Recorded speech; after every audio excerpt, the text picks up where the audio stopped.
And we're live. Brilliant. Okay, so we'll formally call proceedings to order, and as we understand it from the Commission's perspective, we're in your hands, Mayor Stevie. I'll ask Kiki to open our hui today. Kia ora tātou. Runga I te awa ina ahua tano o te wā. Tēnei e tuake nei ki te whakatau. Ia koutou ina rangatira e te pai tapu. E te komihana. Nau mai whakatau mai rā. Ahakoa ipurangi mai ki tēnei o tātou wāhi nei o te Rotorua nui a kahumata momoi. Tēnei e mihi nei kia koutou. Tuatahi, tupuna whakaaro kia rātou mā, kua huri ki tua te arai, tō tātou rangatira rā, tērā e tāwira. Nāna no i awhi e manaki i tō mātou rangatira, i te wā e mahi ana ia mo te kumihana, no reira tēnei ka mihi atu ki aia, o tira kia tātou. Te hunga ora, tātou wawanana nei i tēnei rā. Ina ahuatana e pāna ki tēnei o tātou takiwa o Rotorua, no reira tēnei ka mihi kia tātou. Hei whakatūwhera, ina mahi o te rā, kia pai ai te haere, ka tuku tētahi paku whakarite mā tātou, no reira kia hiri tātou. Tūtawa mai i runga, tūtawa mai i raro, tūtawa mai i roto, tūtawa mai i waho. Kia tau wai te mauri tū, te mauri ora, ki te katoa, haumi e, hui ne, tae ki e. Kia ora tātou. Thank you. And now, could I just welcome this hearing today and thank you to the commissioners, and it's a strange way to be Zooming. I wish we were meeting together for this hearing, but I hope the reception holds in this rather stormy day that we're experiencing here in Rotorua. Una will actually introduce our group here at the table today, but also I want to acknowledge the passing of our very special Commissioner that was acknowledged by Kihi in our opening, who gave wise counsel to us on many occasions. So Tāwira Gardner, a huge loss to the Electoral Commission. So I'll open now to Una to open for us and do the introductions from our side. Tēnā tātou katoa. I'm just looking at the run sheet, Brendan, and just wondering if actually the introduction should come from yourselves first as the Commissioner. It's your hearing, and then you could hand back to me after that. We had this wonderful model of winging it. We get a run sheet and we prepare carefully for it, and it pretty much gets toothed out the window as soon as the live stream comes on. So in terms of protocol, it would be quite nice if we could respond to your korero, and Benita will respond first, and then I will. Then we'll do some introductions, and then we'll get into the serious stuff. Thank you. Tēnā rā tātou, nei rā te mihi. Tēnei uri o taranaki maunga kia koutou, te arawa waka, te arawa tangata, te haukainga Ngāti Whakaui, tēnā koutou, tēnā koutou. Te koro mātua e Stevie, nui te mihi atu ki a koe hoki, me o hoa mahi, me ngā kaimahi o te kaunihira. Ai, ka tika ka mihi tonu ki a Tāwira, e takoto ana, haere o te atu i te rangatira. Nui taku aroha me te mihi ki tōna whānau, kia tātou anō hoki, mō āna whakamārama me āna mōhiotanga, e pāna ki tēnei mahi o tātou i tēnei rā nō reira, anei te mihi o tēnei komihana kia koutou, tēnā koutou, tēnā koutou, tēnā koutou katoa. Kia ora, Benita. The passing of Sir Wira is not lost on any of us. And it is very appropriate that an acknowledgement such as those that have been made by our two speakers reflect the mana of the man.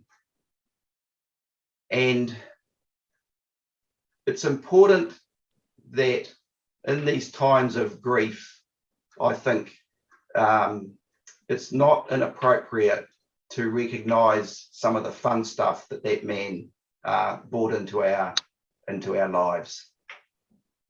And I'll make two observations. The only reason that I'm on the Local Government Commission is because Sir Wira Gardner put my name up.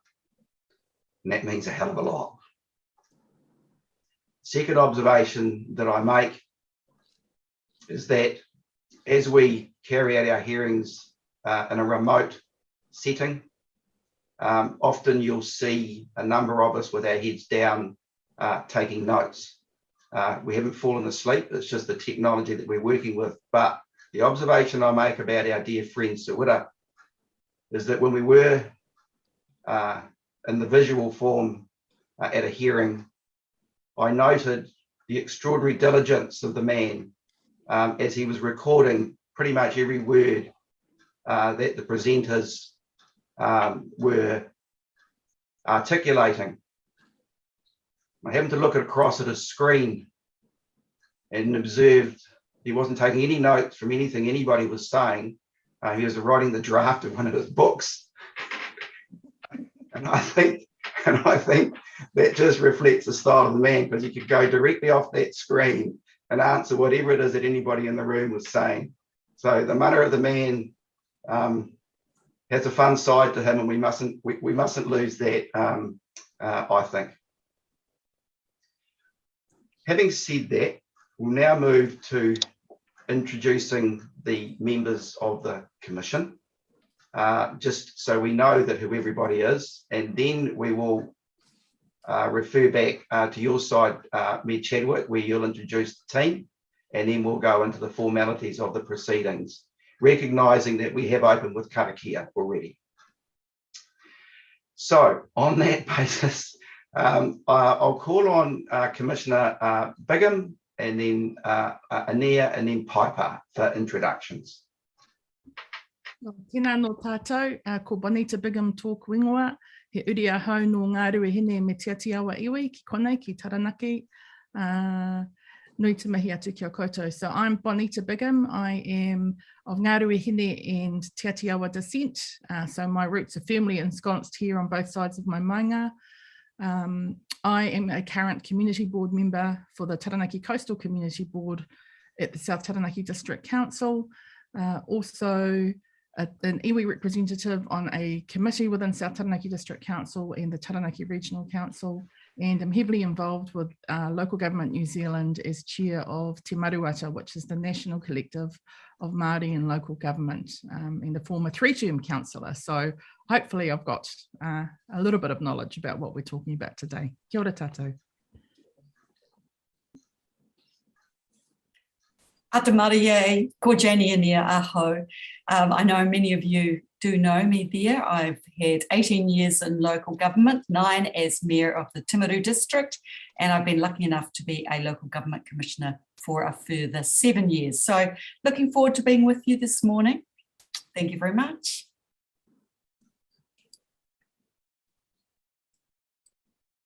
Start mute. I've got to use a computer I'm unfamiliar with today because my one let me down.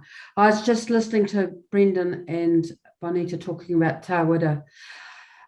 Important. I've worked with him on a couple of occasions, but the work that he did for the Wellington City Council, and he and Hekia, on preparing some notes, important notes about the challenges of the treaty in terms of mana whenua and his citizens, that is Māori mana whenua and his citizens, of course, will be one of the early bits of work that was used to develop the minister's first step in addressing those issues. And of course, it's a big part of today's agenda. So Thank you, Tawera, for being helpful right at the beginning, and so wise right at the beginning. I'm Sue Piper. I've been around local government for at least 20 years, as my story illustrates, in various guises and with various responsibilities. It's good to be with you today, and I hope that the storm outside the room anyway subsides as we kōrero.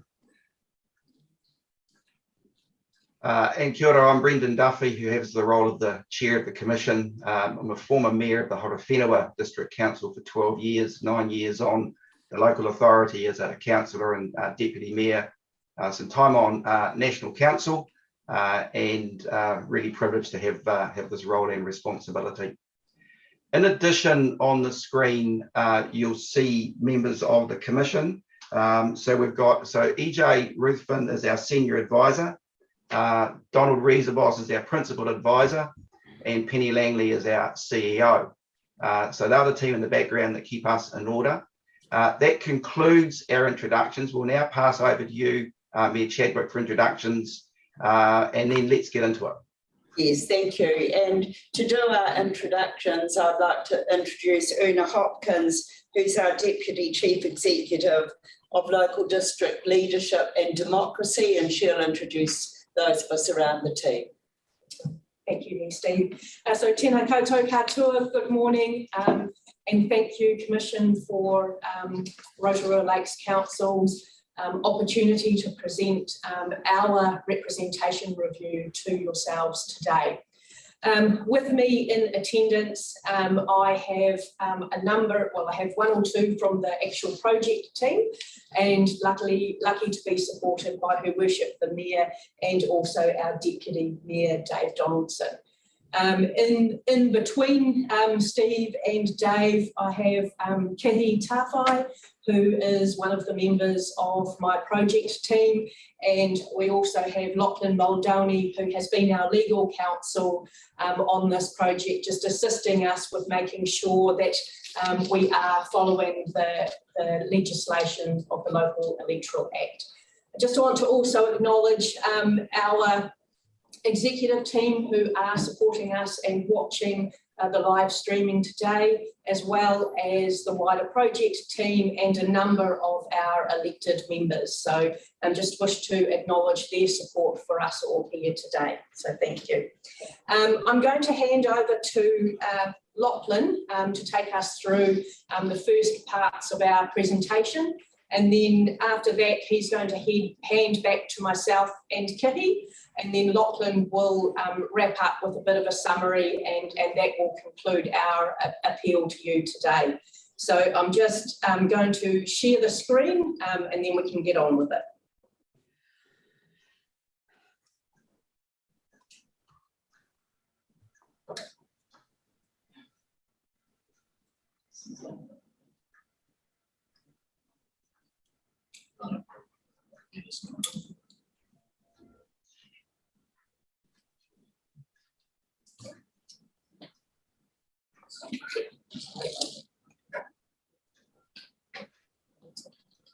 Thank you, Una.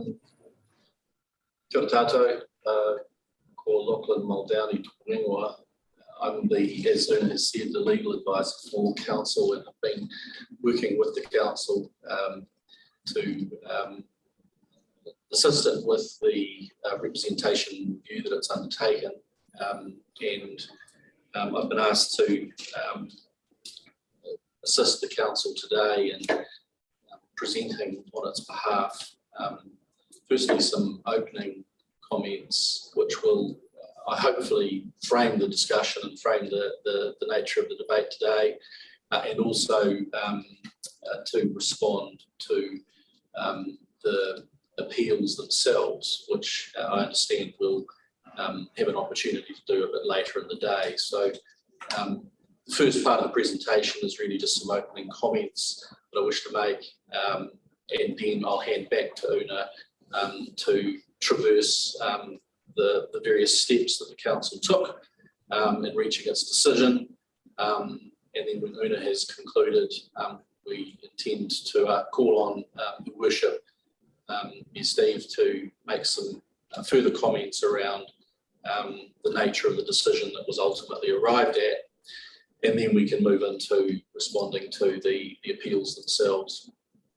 Can I just open by saying, I think on behalf of the council, I want to say how very grateful we are for your careful consideration and time that you've allocated to this issue.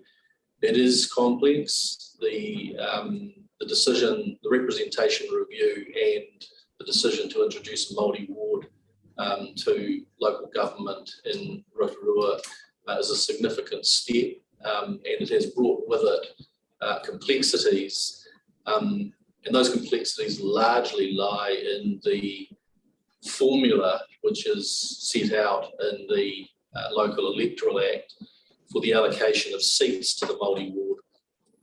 And so a lot of what you're going to hear today is about council navigating those complexities of the formula in order to achieve what it considers to be the principles and purposes of the LEA. That'll be a key focus for the presentation today. There's also, and it can't be forgotten, there's also a sort of second broad element to the appeals that have been presented, and they relate to the decision not to introduce the rural ward into the representation model. So that's a sort of separate and distinct issue arising from a number of appeals. So really what you'll see from council will be a presentation which is focused principally on the multi-ward issue and the allocation of seats to the multi-ward, and also will address the questions concerning the rural ward, but they are to a certain extent separate and distinct. So with those opening comments, I just want to obviously make the point that the decision making today is of course firmly grounded in the Local Electoral Act and your power under Section 19R of the Local Electoral Act to hear and determine these appeals. That decision making in my submission is something which needs to be underpinned by reference to the purpose and principles of the Local Electoral Act. And the purpose is an interesting one, but broadly speaking, it's intended to modernise the law governing the conduct of local elections. But there are some really important principles which the Act is intended to deliver on. And the ones that stood out for me as being particularly relevant to Rotorua Lakes Council was the principle of representative electoral participation in the elections and the fair and effective representation for individuals and communities. And also the principle that all qualified persons have a reasonable and equal opportunity to cast an informed vote and nominate one or more candidates. And so I think the principal submission that I make on behalf of Rotorua Lakes Council here is that it has adhered to those principles in terms of its decision making and the model that it has ultimately delivered. And perhaps most fundamentally, its model is lawful in the sense that it meets that formula that we'll speak about shortly.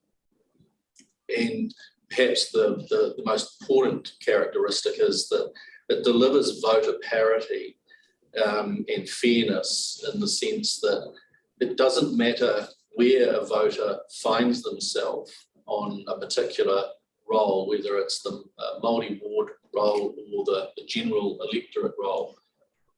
Wherever a voter finds themselves, they will have the equal opportunity to influence the makeup of the council chamber in terms of the total number of seats that they can vote on. And that concept of parity and equality and the ability to influence the makeup of the council chamber has been fundamental to the decision making. The other key point that I want to make in opening is what you might describe as the elephant in the room, which is the local bill which has been presented to Parliament, which seeks amendment to the Local Electoral Act to meet the specific needs of this council. And that's a bill which is currently out for community consultation and is expected to be moved towards its first reading in the House at some stage over the next month or so, with any luck. But controlling timing is not something that is within the purview of this council once it launches the bill. And the important point to make about that bill is that it seeks a model, a representation model, which adopts a multi-ward and a general ward and also some electors at large. And it's a model which has 3 seats allocated to the multi-ward, 3 seats to the general ward and 4 at large. Lachlan, Yes. I'm sorry to interrupt, and it's incredibly rare for me to do so, but I have to. This part of the discussion is completely out of the parameter of what it is that we are getting on today. You've given us quite a lot of detail, which we've got our heads around all of that. We really need to get to the guts of how you've landed where you've landed. I'm really conscious of the windows that we've set, the timelines for discussion. We've got the background stuff. This particular local bill does not enter into the discussion as far as we're concerned. So we really need to kind of like get down to a bit more of the detail, please. That's perfectly fine, Commissioner. In fact, that was ultimately where that discussion was leading, was to just deal with it and then conclude that it is irrelevant in terms of your decision making. Yeah, it is. But I just wanted to deal with it so that I could put it aside because I wasn't quite sure of your thinking. So I'm very grateful for your guidance. Yeah.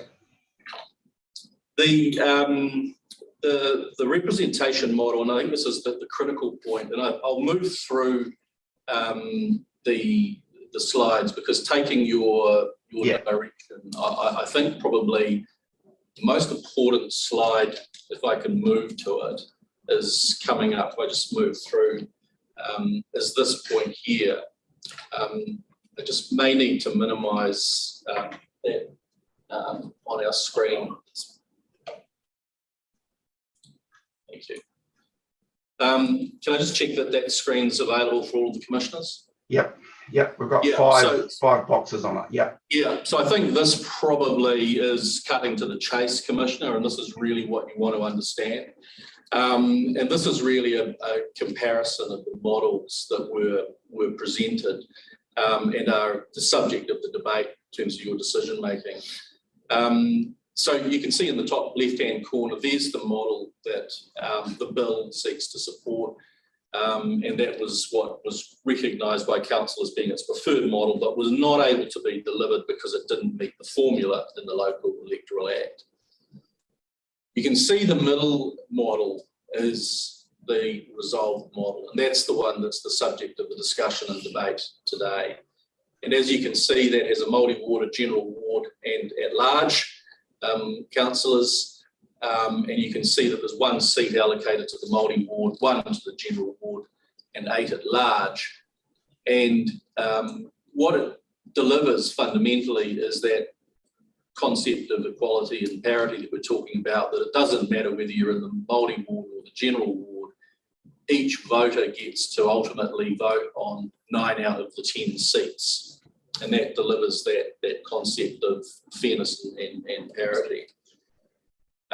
You can also see there is the initial proposal that was consulted on. That's not the wrong numbers. We'll come back to that. There's a correction to those numbers. But if you come down, you can see the Te Tātou appeal, and you can see that is a model which does meet the formula requirements. And it addresses their principal concern, which is the number of seats in the multi-ward, and you can see that's now allocated 3 seats as opposed to the resolved model of 1.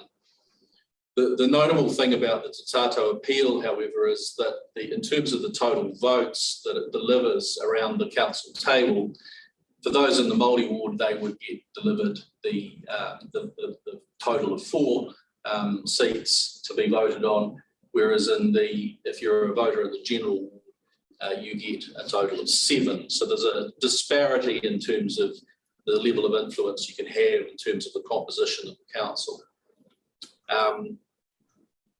And then finally, there's the another model which is slightly different again, and this is one which I think is promoted principally by the Residents and Ratepayers Association, and I think Dr. McPherson and I think McVicker, and you can see that's a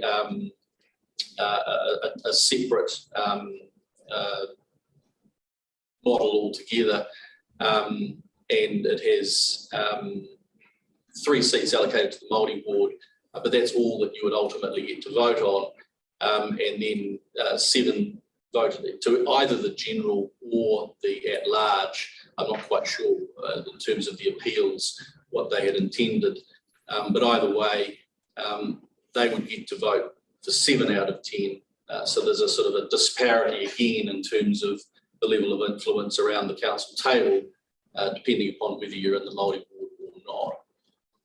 And so that gives you a bit of a comparison of the various models. Una, could you just address the correction in the initial proposal that was consulted on? Yes, sorry. So the initial proposal, there's a bit of a typo up there. So our initial proposal was for a Maori ward with 2 seats, a general ward that had 4 seats, and an at-large component that had 4 seats. And I'll explain how the council came to that throughout the next couple of slides. Thanks, Una. So I think that's the probably the best summary of the sort of the complexity and the composition. And as you can appreciate, commissioners, all of this was largely underpinned and driven by the formula that's set out in the schedule to the Local Electoral Act. And that formula is driven by some basic statistics that you'll be interested in, and that is that there's 21,700 people on the Māori electoral roll, and 55,600 people on the general electoral roll, which equates to a 28% of the voting population being on the Māori roll. And of course, that 28% is fundamental in terms of the way you work the formula, as I'm sure you're familiar. So that's probably the best, as I say, the best summary of the various models. And I think before we hand over to Una to talk about exactly how council ultimately arrived at its resolved model, I'll just pause there and ask if there's any specific questions you have of me. I think we prefer to go through the whole presentation and then we'll dive into questions. Okay, thank you, Commissioner. So I think with that then, if that's clear to everyone, we'll now hand across to Una to just walk through the various stages in the process and as I say, how they arrived at the ultimate model. Okay. Thank you, Lachlan. So directly following the decisions to introduce the Maori ward here in the Rotorua district, our council commenced a community awareness program whereby the community were provided with information on what a representation review consists of and information around the factors that need to be considered when developing a model. Some 500 plus community groups and or associations were directly contacted and provided with awareness material and directing them to our engagement platform, Korero Mai, for more information and an opportunity to provide comments and undertake a survey if they so wished. In addition to that, a number of presentations were provided to the community, giving them the opportunity to learn something about a representation review and to participate in a Q&A sessions. Our elected members, our community board members and our Te Tātou partners participated in 4 forums where they defined the principles on which to structure an initial proposal. Based on community, iwi and council feedback, 8 different options were looked at, and all of those options were tested against the requirements of the Local Electoral Act.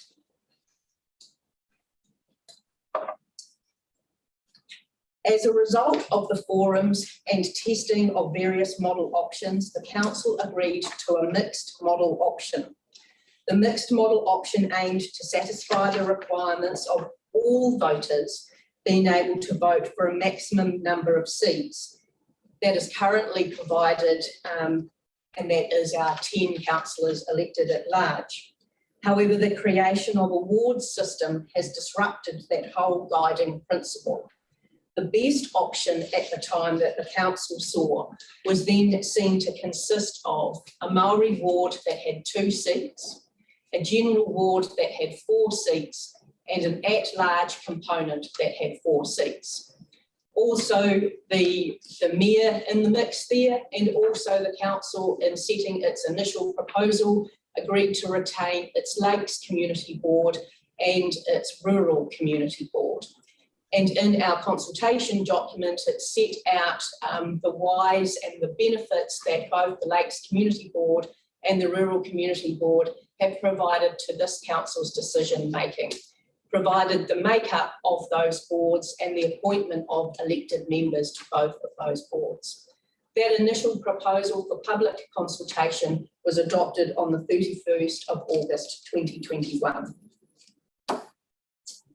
Following that, we had a public consultation process where public consultation was undertaken between the 8th of September 2021 and the 8th of October 2021.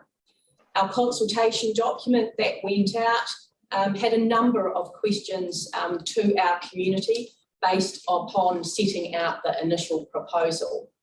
It asked questions around the number of councillors and maybe or not should additional wards be created.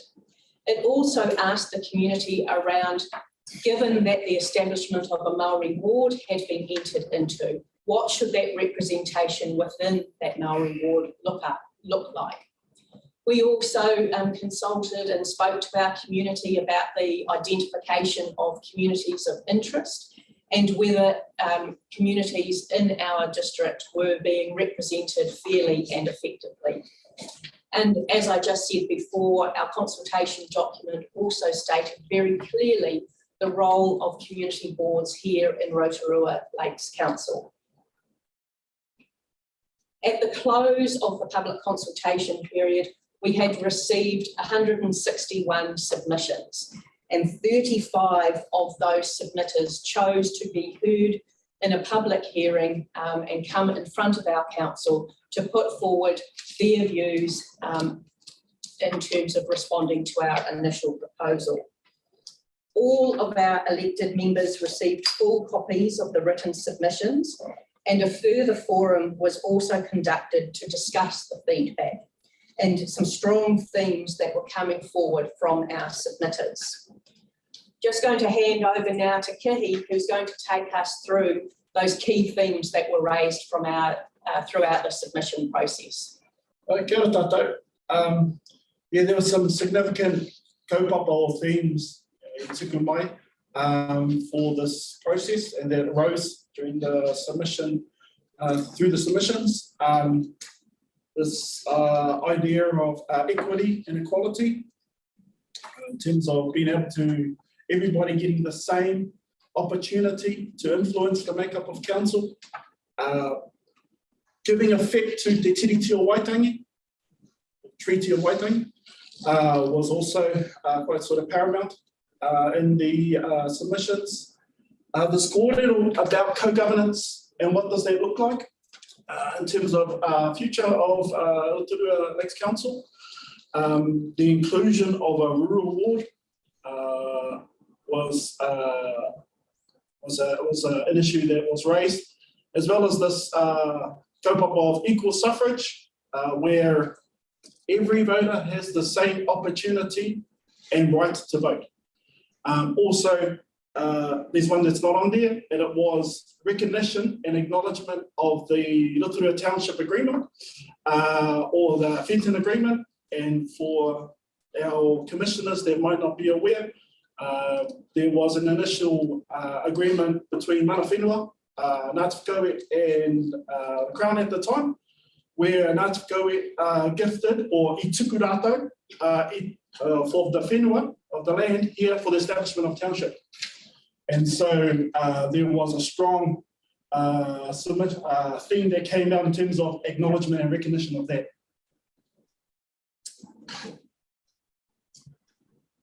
Through the submissions, it was clear that the initial proposal created an imbalance between wards in terms of the total number of elected members a voter could vote for. So to illustrate that, if a voter was on the Maori ward roll, he or she could vote for 2 councillors within the Maori ward, 4 councillors at large, and the mayor. So that would give them a total of 6 votes plus the mayor. Can you change the screen, guys? Can you just go to the correct screen? Yes, that's right. I am on the correct screen. I want to stay on this one. This is the last one. That's right. Oh, okay. Whereas a voter on the general ward could vote for 4 councillors within the general ward, 4 councillors at large, and the mayor. So a total of 8 plus the mayor. As a result of the submissions identifying this unfairness, council sought to reduce the imbalance by creating equality between the number of seats available in the Maori ward and the number of seats available in the general ward. And this brought us to the position of our ideal proposal, which we've discussed about this morning. So I'm just going to skip ahead at this point. Yeah. So in having a look, and I might just skip that one too, but our ideal proposal has been looked at to consider that and ensure we've got that parity between our voters, that it honours the township agreement. However, this ideal proposal is not currently permitted, and that's why we're looking at that local bill to achieve that. So, however, as it currently stands, and given that we cannot have at this point in time our ideal model, council has looked to where it can have a totally lawful model and also meet those requirements of fairness, equity and parity. As a result,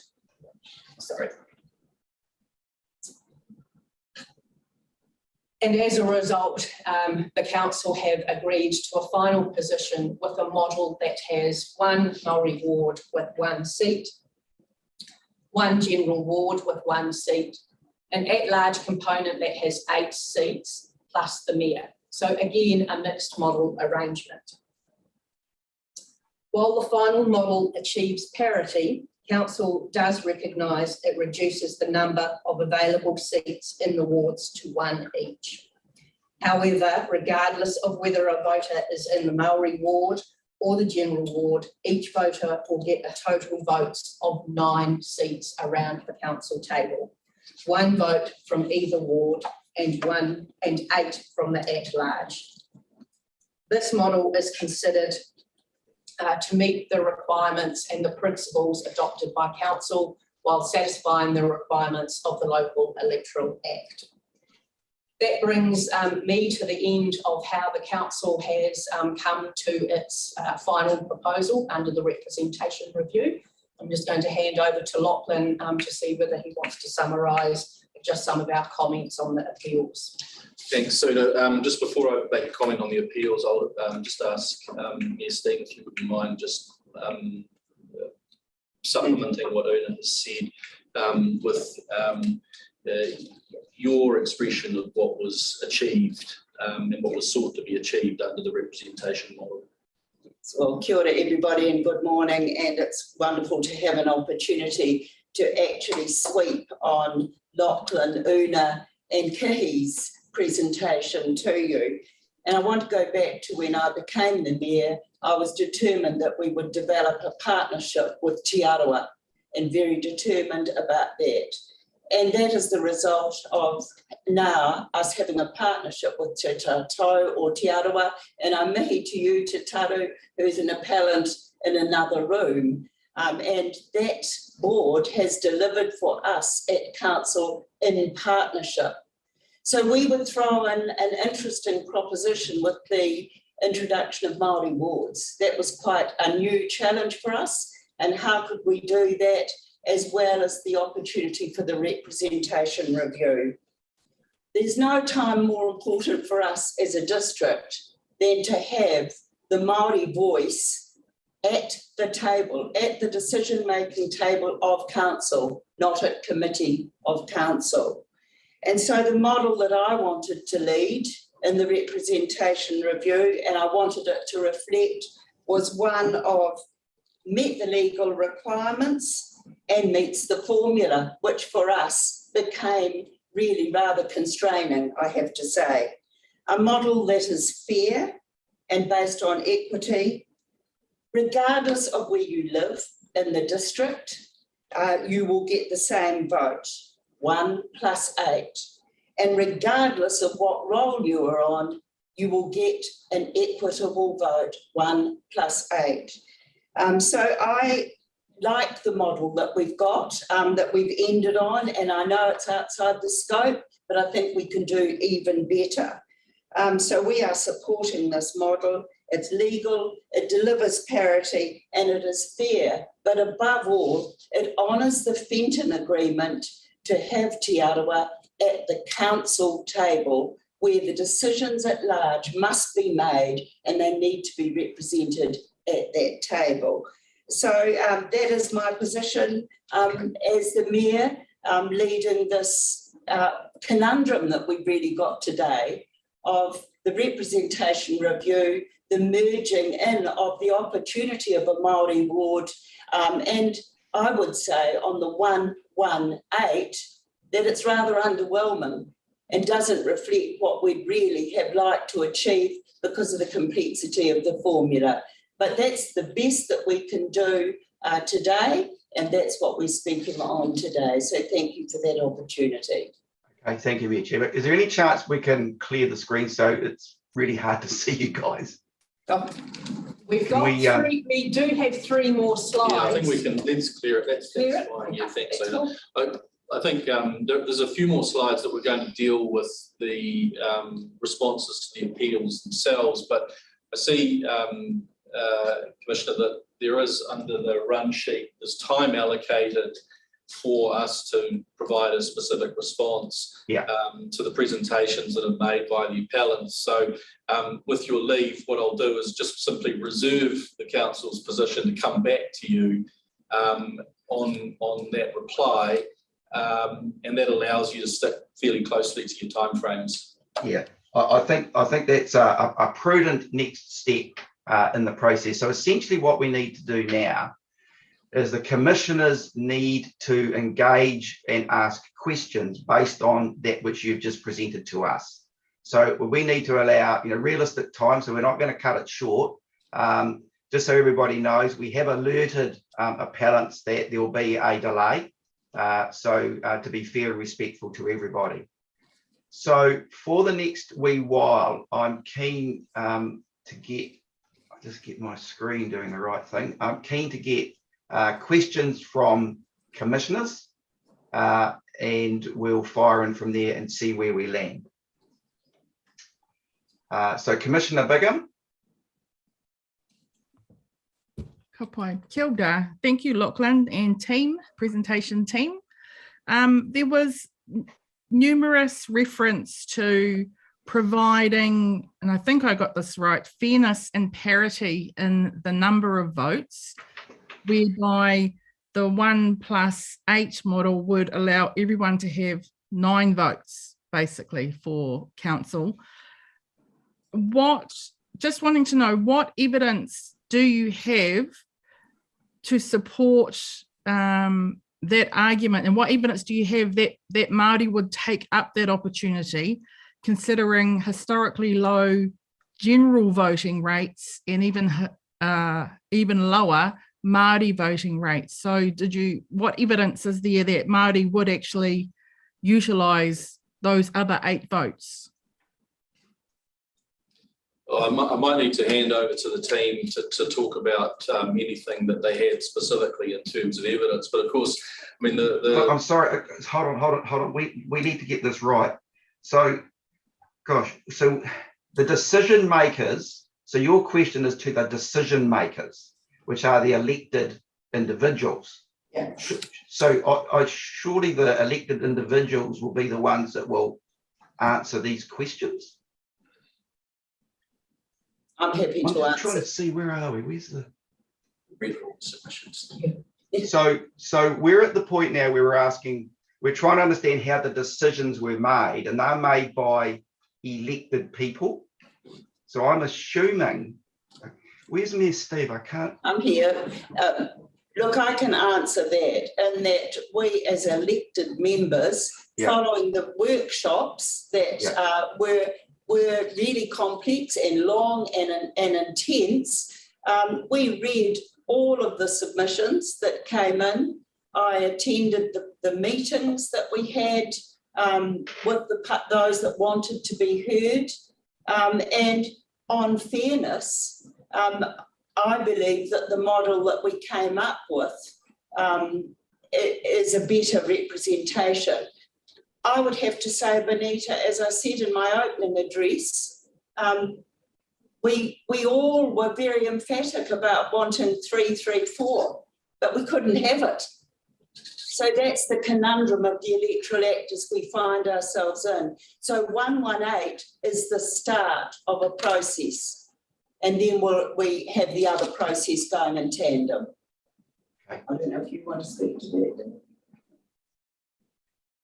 Well, like Mayor Steve, kia ora, commissioners, and particularly tēnā koe, Benita, attended all the workshops, and a number of those were held on Marae and in other community spaces, read all the submissions, and the overall theme that came through was people wanted fairness. They wanted to be able to have the same influence in the makeup of council. That's the strong message that I heard from those workshops and from submissions, the written submissions. If anything, your question, Benita, about will there an opportunity for the 1-1 be taken up, I'm very sure it will, because this process has heightened awareness actually of the lack of parity at the council decision-making table. Okay, Benita? Ka pai, thank you. You good? Okay, Commissioner Anir?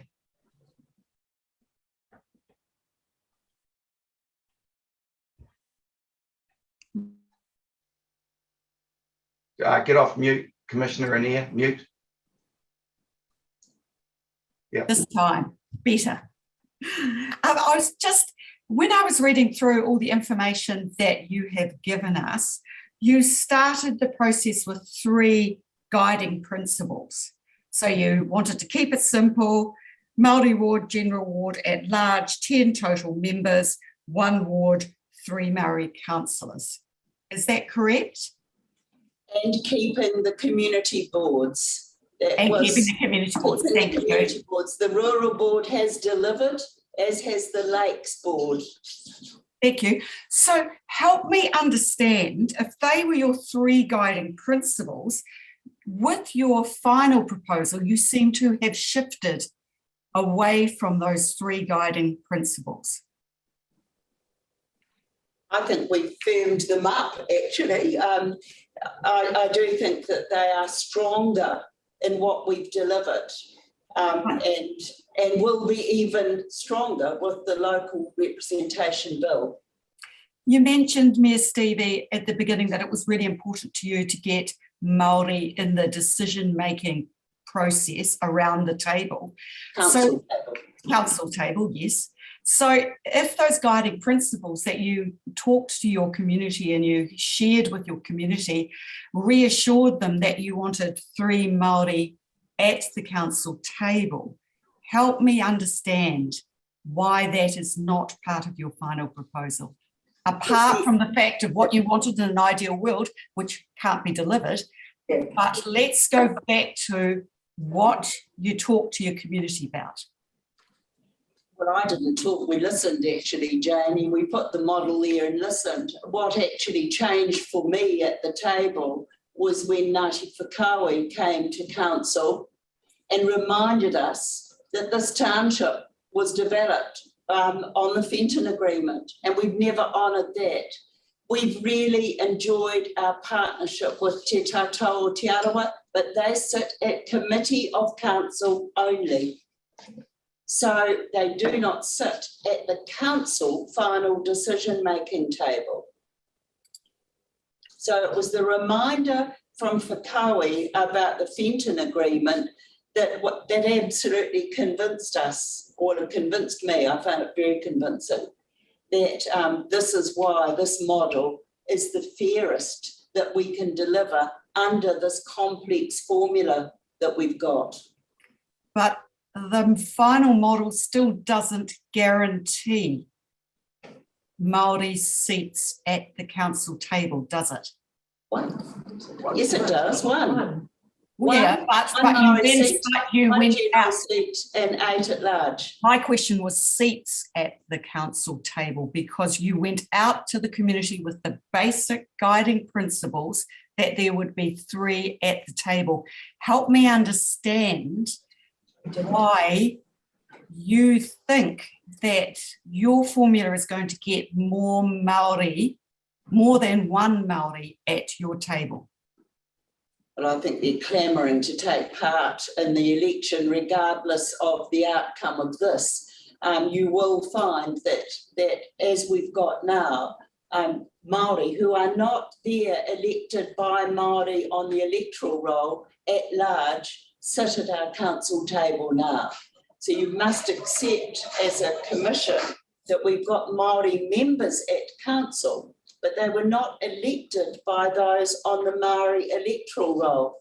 That electoral roll is an imperfect tool and was established for general elections, never for local body elections.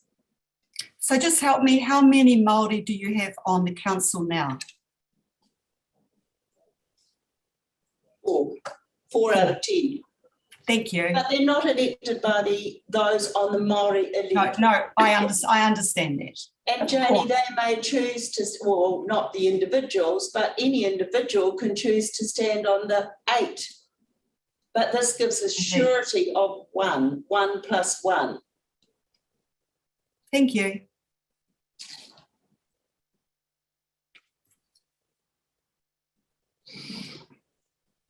Chair's on mute. You're on mute. Yeah, Commissioner Piper. Thanks, Chair. I just want to stay with this for a minute. You've had the three principles that you want to chase. Just, I don't understand why 10 councillors was immutable. I couldn't find anywhere in the process and the considerations are thorough. I mean, in terms of examining everything, I'd be happy to describe that as thorough, but never was there any iteration that said, oh, maybe it would work better if we didn't have 10, if we had something instead of 10. That was that. I mean, it's about. I did hear from Una that the discussion around representation wasn't limited to 10. That's what we have now. And that was following our previous representation review. No, I understand that. And it held also the value of the 2 community boards. So the Lakes and the Rural Board. Yeah, okay. I don't know how many submissions came back from the top of my head that was said, look, increase the number of elected representatives. Very, very few. That wasn't the issue, really. Okay. The issue of this parity of a vote, where in the local electoral act does it say that is a criteria for determining the representation arrangements for a district or regional council? I haven't got the act in front of me, Janie, but I'm sure. Yeah, Dr. will. it doesn't necessarily use the word parity. As I say, it comes back to those principles that are set out in section 4. Okay. Fair and effective representation for individuals and communities. Yeah. And that's representation, isn't it? Not delegates. Yeah. Well, how else is representation but through delegates on council? There can be differences. Okay. So if I look at the strength of Te Tātou, there are 14 on the Te Tātou board, 2 of whom sit on our 2 major committees of council, but they are not at the council table. So they're recommendatory only to council, and then they're not there at council. No, I promise you I understand that. Let's just go back to the Amendment Act. What is your understanding of what Parliament's intentions were with passing the bill establishing the procedures for the establishment of Māori wards? Well, so if I could speak to that, we were poddling along very happily with Te Tātou Aotearoa, but always knew that that there was a greater call, especially here in Te Arawa, for more effective representation at the council table. So the Māori ward was not unwelcome at all. It just threw another conundrum that we had to manage through, and what could a Māori ward look like in our representation review. And we couldn't have the 3, which was our preferred model. Well, I've read Minister Mahuta's comments carefully, and I know she's just one parliamentarian, but she is the Minister of Local Government.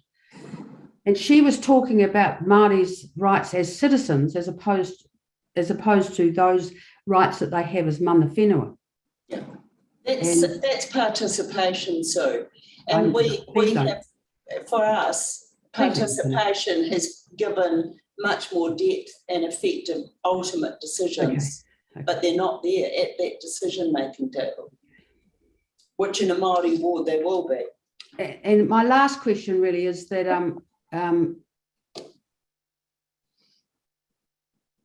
in terms of fair representation at the council table, right, we're talking about elected members and their role as being representative of their district and their role to act in the interest of the district at large and to represent views of the areas that the communities of interest, either physical or other, that they may have contact or roles in. 1 elected member from the Māori ward and 9 in essence, well, and 9 other elected by another process. How is that providing effective representation for a Māori electoral population that is the ratio of 1 to 2 in terms of the general electoral population? I think you answered our question that is now standing in our local bill, Sue. It is the best start that we can have is 1 + 1, because we couldn't have the 3 + 3. Well, mate, are you sure of that? Yes. Okay. So maybe I can step in. Formula. Maybe I can step in here on this particular point, because I do think it's crucial. I've got a sense, Mayor Chadwick, that if you could have determined 3 Māori seats, that was a strong preference, but you're advised that it wasn't able to be done under the formula. Absolutely. That's Right. our problem. That's your problem. It's not quite as simple as that. There is a way to deliver 3 Māori seats under the formula. Yes, correct. But it produces an imbalance in terms of the total number of seats that someone on the Māori ward can influence compared to someone on the general ward. Explain. So if you have a look at the model comparison table, yeah, it's really the Te Tātou appeal position that probably captures this best, because under their appeal, they've got the 3 seats for Māori, And then what they've done is to make the ratio work, they've got 6 seats in the general ward and 1 seat in the at-large section. And what that delivers is an outcome where they would get their 3 seats in the Māori ward. They would get 1 vote at large, which would be a total of 4 votes around the table. Whereas if someone was sitting in the general ward, they would get 6 votes plus 1 at large, which would be 7. So you'd achieve the outcome, which is 3 seats in the Māori ward. But in terms of the representation or the ratios around the table, the person voting under the Māori ward would get effectively influence 4 seats, and a person voting in the general ward, they would get to influence 7 seats. So there's a trade-off going on between the 2 issues, really. Rightio. And so at that point, so this is crucial. Yeah. The guts of the presentations that I've read, or submissions that I've read, are completely comfortable with that position of getting 3 seats at the table. And I'm interested to understand your position on that. And further, local authorities across New Zealand have a variation of the numbers of individuals that they can vote for in every ward across the country. So that I think, this is we're really, really, really struggling with this particular point. Brendan, this is the partnership point. And I would raise the issue of many of our people in Rotorua went on an electoral roll for the general elections. And now they find if they're on the Māori roll, they can only vote for 4. That is unfair. Whereas myself on the general roll can vote for 6. I get that, but that's across the country. It's across the motu. That's what's happening everywhere. Yes, but we want it to be better reflective of our partnership. And therefore, one person at the table is a better reflection. Is that what you're saying? Yeah, and the Fenton Agreement. Brenda, can I just ask a question? How do you think that more than 1 Māori ward councillor would affect your co-governance arrangements with the various iwi in your rohi?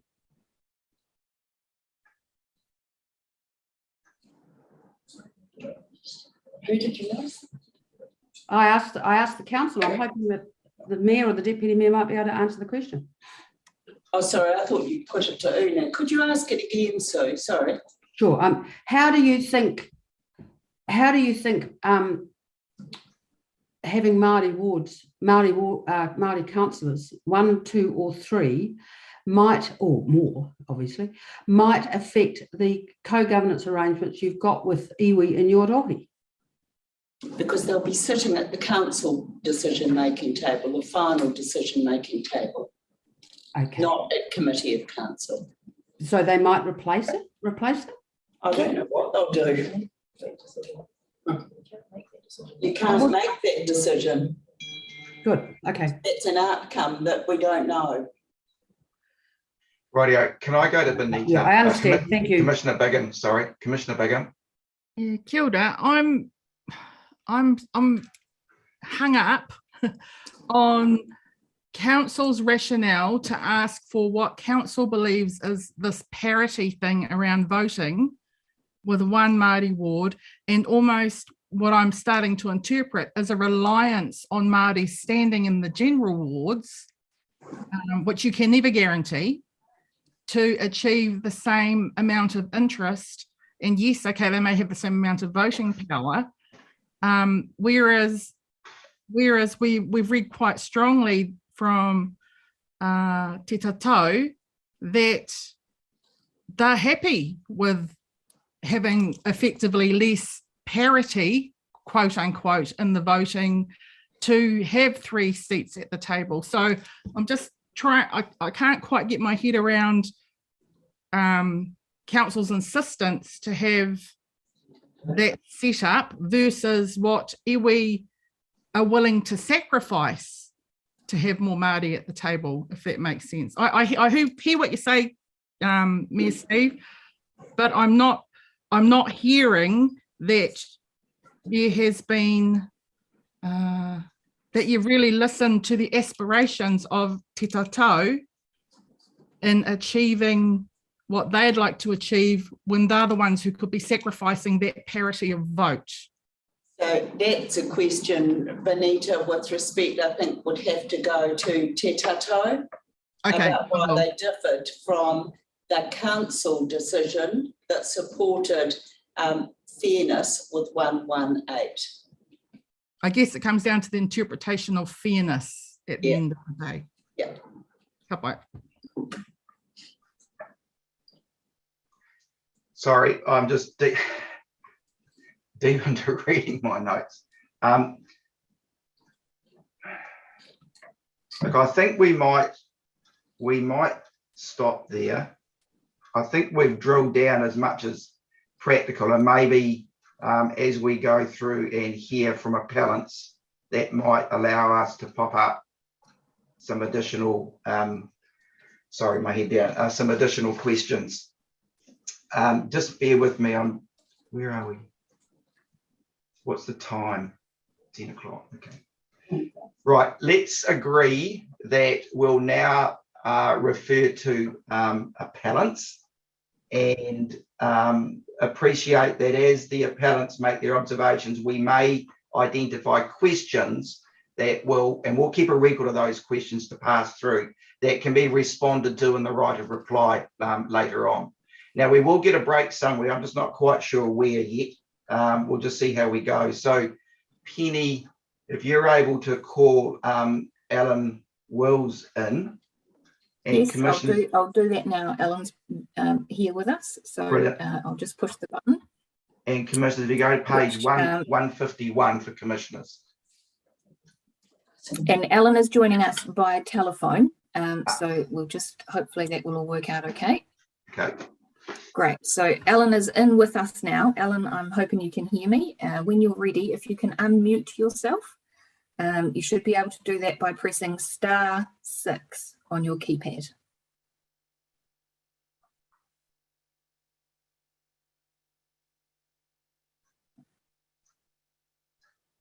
Penny, has Alan been listening for a while? He has, yes. Okay, thank you. Alan's here now. Kia ora, Alan. Alan's here now. Thank you for coming on board. I understand you've been listening for a wee while, so you've got a bit of a sense around the discussion so far. Yes, I have been listening for 10 minutes or so. Okay. First of all, could I say good morning to Yubi, Brendan, correct, Janie, Sue and Benita. Okay. Thank you for hearing me. No problem. I'm actually ringing from Queenstown. We're just coming off the Fiordland Sounds for a 6 or 7 days cruise down there, and so I'm back in the real world. Welcome back. Thank you. Listen, my comments are essentially around the rural ward, or a rural ward. Yes. And I totally support the Federated Farmers submission. Now, they've sent it through to me, but my wife, who's a bit of a techno whiz, has not been able to extract it or open it up on our phone. So I support that. I understand. I've got a bit of an understanding of what's in it, so I want to align myself with that submission. But my own comments would be that in the Rotorua area, since the amalgamation of what was the Rotorua City and the Rotorua County councils in the mid-70s, we have slowly lost representation. And we've, to the extent that almost feel a bit marginalised by it. We've got no one at the council table, and you've heard Steve talking about having people at the decision-making forum, council table. We've got no one there at all. We have a rural board, but they're not in the decision-making zone. Are you with me? Correct. So that's been progressively. Say again? I understand what you're saying, yes. Right, okay. So, but the interesting thing, and one of the ironies of all this process, is that for 27 years, Rotorua was serviced by rural-based mayors. And the Rotorua area's had huge leadership from people who have lived rurally. but it's not so easy. It's pretty difficult for a rural person to get elected by the general population onto the council these days. So that's essentially my comments. And as I say, I align myself with the Fed submission, and yeah. Okay, So no, that's fine, Alan. That's fine. We hear you, and I mean you've articulated particularly clearly. I don't know that it's I don't know that the commissioners will have any specific questions in relation to what you've observed. We've got rural coming up later on this morning, but hold on. Yeah. Commissioner Bigham has a question, so just bear with us. Commissioner Bigham. Kia ora, Alan. Safe trip home. My question really relates to the council's final model that's been proposed. Would there not be scope if there are 8 at-large opportunities for rural people to stand and to rally and lobby the rural community to vote them in?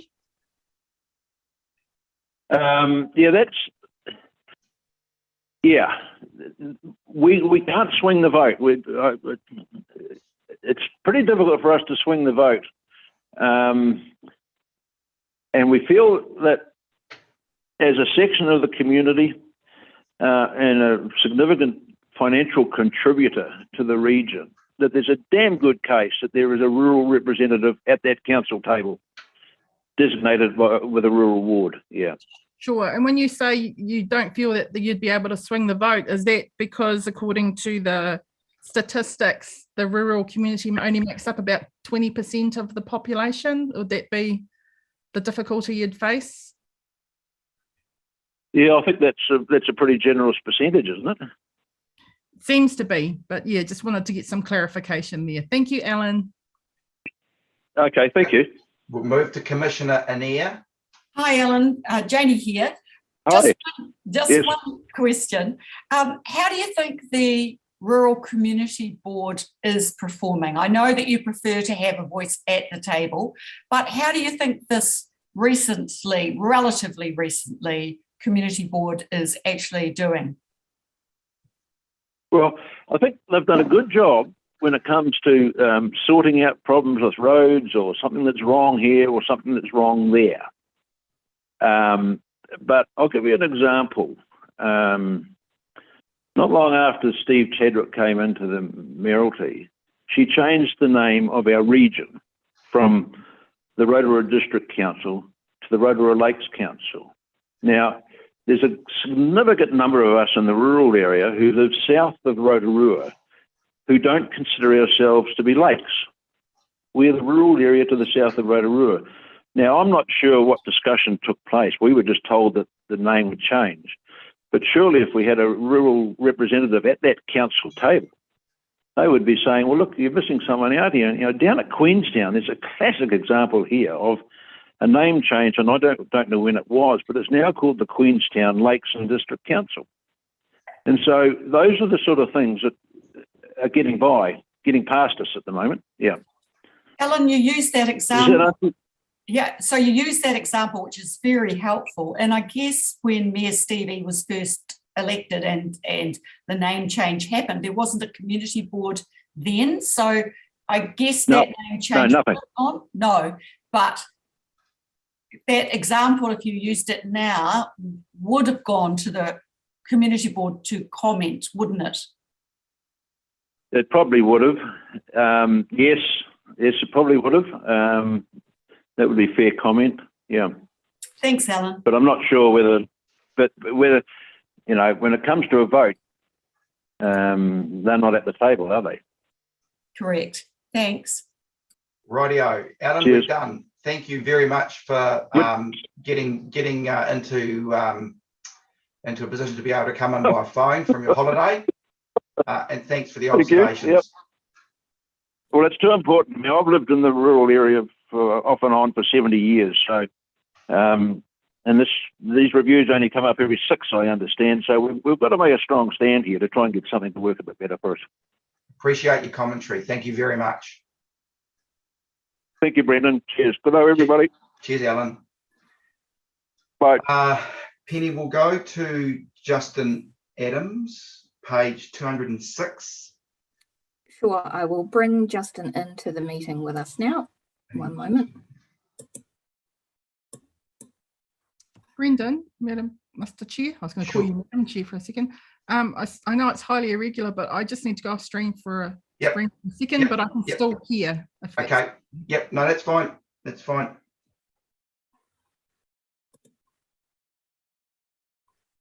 Okay, so Justin, if you can hear me, I've pushed the button at this end. I just need you to accept. Hopefully something will pop up on your screen. Perfect. That's looking promising. Here we go. All right, Justin, you're in the meeting with us now. When you're ready, I can see you've unmuted any minute now. Oh, look, video as well. Over to you, Brendan. Kia ora, Justin. Welcome. Thank you. Apologies for the slippage in time, but I understand you've been observing. Yeah. Fantastic. So you've got a bit of a handle on it. We've got your submission. We're in your hands for your observations. Okay. Thank you, commissioners, for your consideration. A great democratic leader once said, "Let us not seek to fix the blame for the past." As such, I am willing to forgive the tragic display of Rotorua Lakes Council's democratic decision-making I outlined in my written appeal and objection to concentrate on specifically an issue which you, the Commission, can affect. In other representation reviews, this Commission, more specifically Commissioner Duffy, has stated that we are talking about the purest principles of democracy. So what is the purest principle of democracy? Some would say fair and effective representation. So what I would like to concentrate my verbal submission on is the number of councillors. I believe the other issues I have raised are detailed enough in my written submission, but I am happy to take questions on it. So regarding the number of councillors, from 1989 to 1991, the Rotorua district had 16 councillors and 1 mayor for a population of approximately 50,000 people. From 1992 to 2010, the Rotorua district had 12 councillors and 1 mayor for a population of approximately 65,000. After 2016, the Rotorua district had 10 councillors and 1 mayor for a population of approximately 65,000. By the 2018 census, the Rotorua population increased to 71,877, and the estimated population now is 77,400. That is an increase of more than 19% or 12,000 residents since the last representation review. From a population growth perspective alone, it is easily arguable that there should be an increase in number of councillors. We then bring ourselves to Maori wards. It is very clear that the terminology is the addition of a Maori ward. That intrinsically implies that the Maori ward is to be added to what is already existing. Advice from Simpson Grierson to councils, which is publicly available on their website, was that Maori wards exist in addition to. To any layman, that would make it pretty clear cut. Again, from a Maori ward perspective alone, it is easily arguable that there should be an increase in the number of councillors. Disappointingly, despite both of these clear and incontrovertible facts, there was no clear publicly available analysis or discussion by council of this. And just briefly regarding the names of the wards, as English and Maori are our official verbalized languages, it is only right and just that the ward names, including the at-large ward, are in both English and Māori. If you have not, I strongly recommend you read my unedited submission personally, as it will give us some context to fully appreciate my appeal, and I'm happy to answer any questions you have. Thank you. So Justin, I just want to observe it's a stunningly detailed presentation that you made, and you're to be complimented on that. And I'm going to acknowledge the succinctness of your presentation today. Well done. Thank you. Thank you. I'll just check in with commissioners. I mean, your message is pretty clear, but I'll just check in with commissioners if there's any specific points of clarity or questions. Commissioner Piper. I've got a thank you for your submission, Justin, and I echo the words of our chair. What's more important to you, 3 Māori wards or an equal number of Māori and general ward seats?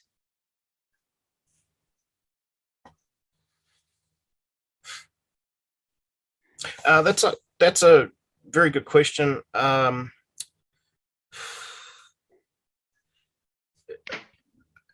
To give clarity, I am not Māori, but my family whakapapa's back about 160 years in New Zealand.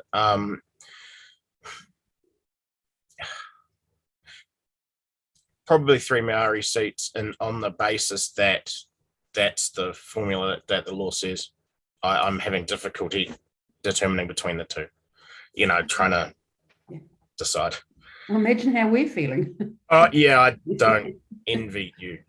Or indeed the Rotorua councillors. No.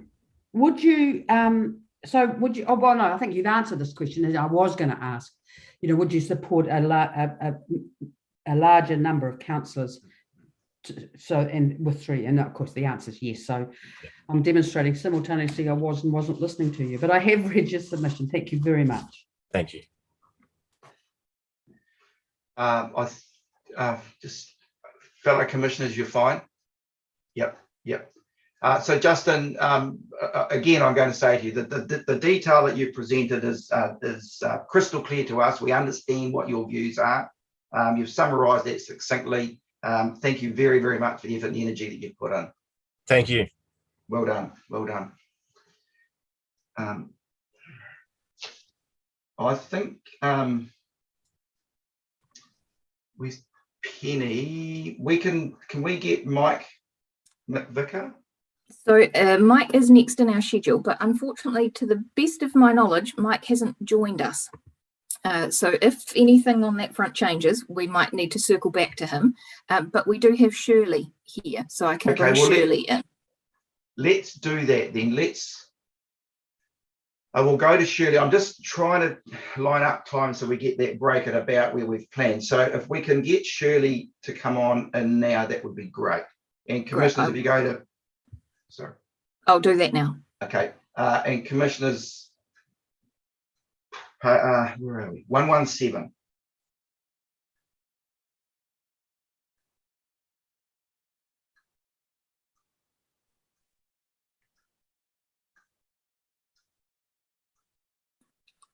Lovely to see you, Shirley. Over to you, Brendan. Welcome, Shirley. You've been observing so far. Morena, yes, I have. Fantastic. And thank you for the opportunity to address the Commission on something that wasn't actually on the table. And I understand and appreciate the difficulties that this will actually bring. So, Chair Brendan, I really want to address the gap. And that gap is part or a piece of the missing puzzle, I suppose is a bit of a word.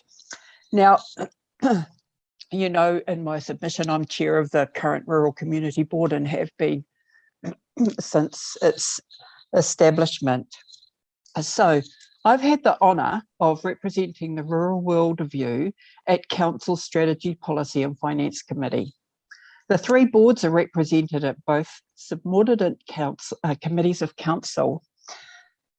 However, we only can make recommendations, as Mayor Steve mentioned before, and that's the gap. The gap becomes very clear when councillors are debating rural matters. The urban lens does not extend to understanding the potential impacts policies could have on landowners. This can only come from a lived impact, not a perceived impact. A rural representative provides practical lived experiences and provides diversity of thought. In 15, the determination of the Electoral Commission at the time was to introduce a rural board. And that was based on the success of the Rotorua Lakes Community Board. When this is drilled in further, no meetings were actually held in the rural community. It was held in a pop-up style shop, and the submissions at the time favoured a ward then, that's back in 2015, and council believed that a community board would be a better fit. Fast forward to 2021 and another representation review. The board took the limited opportunity, obviously through COVID, to meet with some of our representatives around our community. Now, sadly, one of our representatives, Ngāti Tahu Ngāti Whawa, decided to not submit for a rural ward because they understood council's reluctance to actually take on a rural ward seat. And so that's a shame. And I spoke to her again this morning, and sadly they were unable to provide any further comments, which I would have loved to have given to you. The overwhelming majority spoke of a ward as being the best fit. The reasons are around policies. Now, I'm not going to go into policies and etc., but having someone at the decision table where the sector is 80% of the land mass of Rotorua, and we represent 20% of population. So there is a disparity in size of rate take, economic benefit that the rural community bring, and yet we are not classed as a distinct community of interest. The rural sector is a distinct community of interest, and introducing a dedicated board fills the gap. We all talk about gaps, but do we truly understand what it is? Or is it a platitude often bandied about by well-meaning people?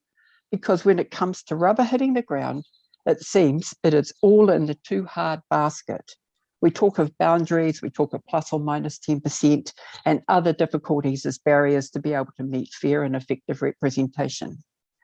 The introduction of a Māori ward in Rotorua has given the rural sector an opportunity to state their case for a much wider and more inclusive model of representation. The model of 811 is a simple yet effective split and touted as being a good fit. However, it was not an option that was mooted publicly nor debated by elected members as a whole. For a rural ward, we needed to have 12 councillors. A group of us at our workshops had come up with what we had determined as a fair and effective representation, but was told it didn't meet the plus or minus 10% rule, so the model was discarded as unavailable. Yet right now we have a model that was not given due consideration by elected members, let alone public consultation. Councils across the country are leaning more and more towards at-large representation in the belief that this will provide fair representation across the district. This is a difficult assumption to make. At-large does not reflect nor represent communities of interest, but more of a centralised view around a decision table. A local government commission agreed in 2018 that from a statistical perspective, Gisborne moving to at-large elections risked rural areas having no representation on council, and wrote, and I quote, "The preponderance of urban electors must at least create a risk of urban voters and candidates dominating elections." I was surprised, therefore, to read the split decision of Gisborne Council in 2021, removing the wards to an at-large electoral system, a complete turnaround in a term. I commend Taupo District Council. They have retained a model that reflects their voter base with the retention of the Rural East Ward, a ward that has a neighbouring boundary to our Rural Community Board itself. Mixed representative models will be here to stay, and so I ask the commissioners to consider the rural community and determine that the rural community are a distinct community of interest and are given due consideration for a ward seat. And thank you. Well done, Shirley. Thanks very much for a very succinct summary of your detailed submission, which you can be assured we have read.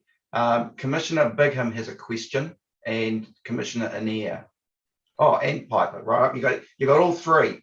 So we'll start with Commission. And look, just look. Can I just, as a courtesy thing, Rotorua Lakes, the screen's gone. Just want to check to make sure that is that just a temporary thing or what's the go? There's nobody there. Oh, so Penny, and Rotorua Lakes there? Yes, we are. Yes. We've just turned our video off so that we can watch the continuing conversations that are going on. Oh. Okay. That's different. Mm. Okay. Rightio. So we'll go to Commissioner Bigham. Kia ora. Thank you, Shirley. Lovely to see you this morning, and thank you for your comprehensive submission. It was really interesting reading. Just picking up on one of the comments you made just this morning, Shirley, when you talked about not all elected members had the opportunity to debate the final proposal. Are you saying that the Rural Community Board wasn't made aware of the final proposal before it went out? The 811, no, it wasn't. It was made aware of the other that we had been debating. Right, the first proposal. So how I mean, obviously would have been a bit of a shock to you to not have seen that, and therefore the community has responded in the way it has and your community board has. Were you able to listen to Alan Will's concerns a bit earlier? Were you on to hear his discussion? Yes, I'm well aware. It was Federated Farmers. Oh, look, I had as many people as I could get into my meeting room with the restrictions that we had around COVID. And I have always tried to be as upfront with my community as possible when we've been able to have an opportunity to meet with them. And the argument, this representation review for a ward seat has not diminished. In fact, it's probably grown strength. Can I just have a follow-up question then and perhaps pose to you the same question that I asked of Alan? With the council's final proposal, then the 118, would you see opportunity for the rural community to put candidates forward for those general seats and be voted in? Or would there be, not wanting to preempt your answer, but would there be the population unable to support those candidates to get someone at the table, would you think? So you've got to bear in mind that the Rural Community Board area is geographically quite a large one. And we have pastoral, we have rural villages, etc., etc. So in order for a candidate to be well known, you actually have to have a public profile. And when you have 80% of the population living actually in an urban environment, there just simply isn't enough people in our rural community to take the opportunity to be elected, really. So you do need to have a public profile. Kia ora. Thank you, Shirley. Thank you, Commissioner Anea, and then Commissioner Piper. Good morning, Shirley. I've got a couple of questions. Where do you consider the rural communities of interest are in the district? And if you were drawing up a boundary for a rural ward, where would that boundary go? So I would stay exactly with the Rural Community Board and their geographical boundary. We've spent the last 2 terms building a relationship across the rohi, and we have established a really good rapport with a number of residents, and a rural ward councillor would be able to benefit from that previous engagement. So Shirley, just as far as voting goes, should there be a single member rural ward, would your members, do you think, or the rural community, would they be comfortable that they would only get 1 vote towards the makeup of the council? They would have a ward vote only, but if there is an at-large portion, they would still meet that. And we'll. So would there need to be a at-large portion, or would they be very comfortable with just having a seat at the table? The people that I've talked to are happy for a seat at the table. It's not the number of councillors that you can vote for. It's just the same as a regional council. You only get to vote for certain people in a regional council, and I see this as no different. Thank you. Do you think there would still be, should there be a single representative at the table, do you think there's still a strong need for a rural community board? Well, I know in Taupo they have a very, this is their first term and they've got a representative committee, but their representative committee has worked very well in the Mangakino, Poakonu area. And I know the councillor at the Rural Ward East councillor is actually establishing that same kind of network across the community, and she's only had one term. So yes, look, either a representative committee paid for meeting attendance, which is what they have, or a rural community board, it's something that is easily resolved either way. Thank you. Mr. Piper.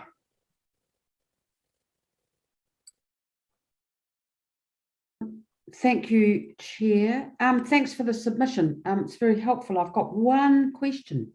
I've got two actually. Come to think of it, has the community board discussed with the council the voting system, the first past the post versus STV? Are you aware of any discussion about? So, Sue, in the first term of the Rural Community Board, we had a by-election and we had to choose first past the post at that time. So our council is locked into that. But rural communities are well and truly well versed in STVs because the majority of our electoral processes for a number of boards are through STVs. So we're well and truly versed in that. Okay, thanks. And have you got, as the community, have the community boards, because there's two of them, do they sit at the table at all during council deliberations? Oh, thank you, Sue. You've just asked me the most brilliant question. So this is our concern. We have been very fortunate under Mayor Steve's leadership to be able to sit at a number of committee tables. And we have a member at each of the substantive committees of council. And we have also been placed on a number of other committees in and around council. However, going forward, there is no guarantee that the community boards will be at the table, or even Te Tātou or Te Arawa as a partner. And this is our concern. Now, if we were continuing with Mayor Chadwick's leadership, I'd have no hesitation in saying I would see the community board staying as of benefit. But there is no guarantee because nobody can lock in a situation for the next council. And so it'd be up to whoever the new mayor is. And we are well aware that two mayoral candidates do not want the boards at the table. Thank you. And that makes us ineffective. Thank you. Thank you very much. And thanks for your... Okay, we'll just go back to Commissioner Bigham, last question, and then I think we're done. Oh, thank you. It's not actually for Shirley, just asking perhaps in the council's right of reply, if I may. Having heard that the community board wasn't consulted about the final proposal, can we just have some responses to what the rationale was? Also making the assumption, I could be wrong, that the other community board wasn't consulted either. What was council's rationale for not going out to the community boards to get feedback before that final proposal was put to the public? Thank you. Okay. And Brendan, also if the council could let us know what are the arrangements with the community boards in their code of governance. I can't remember the term, but they'll know what I mean. You do too, probably. Got that, EJ? Yeah. Okay. Thank you. So Shirley, thanks for your first of all, thanks for the work that you do on behalf of your community. That's pretty obvious. Thanks for the submission that you made today and the the original submission and the observations you've made today. You were given quite a good grilling there of questions, and I think that's only fair and reasonable. So you covered it off really well. So thank you.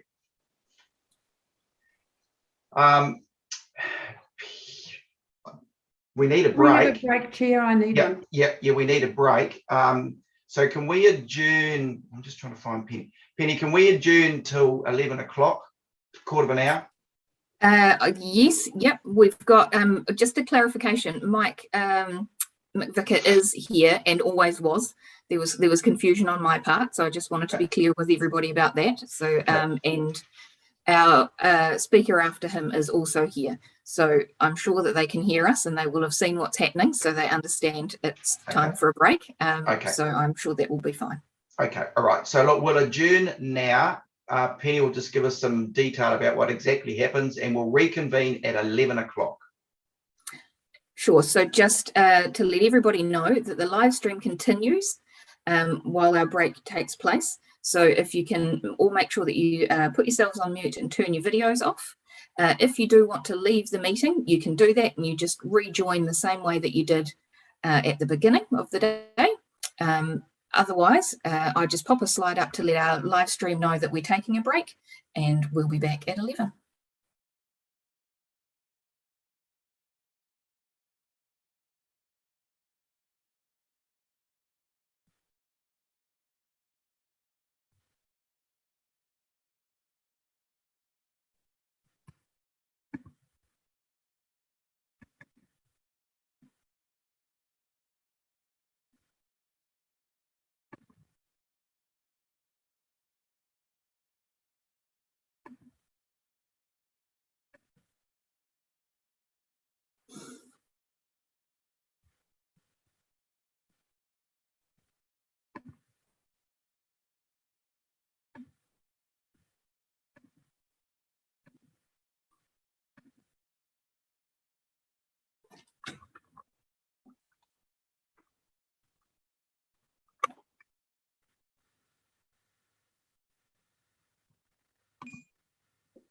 Can you ring me? Penny? Can you ring me? Yes, just I when will. you're free, when you got a minute. Yep.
Mayor Steve, just as a courtesy, can you guys keep that screen on, because it looks like from the public that you're not there when you turn it off. Yeah, I can't hear you.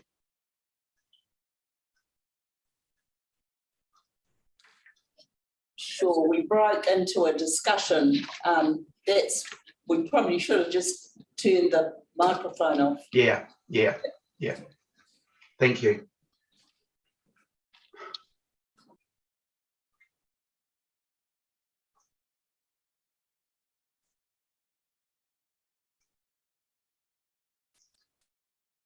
Right, so Penny, we're just waiting for EJ, yeah?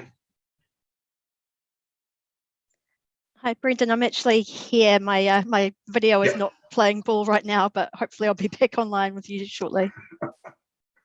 Let me push a button at this end, EJ, and we'll see if that does the trick. How about, oh, no, wrong one.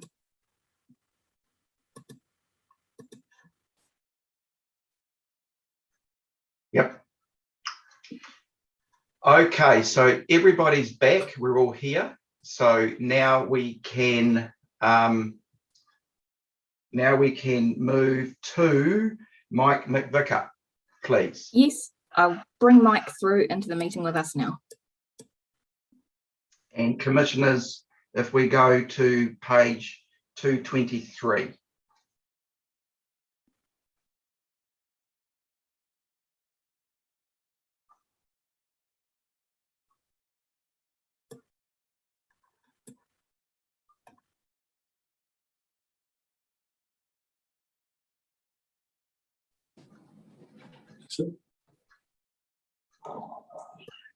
Sorry.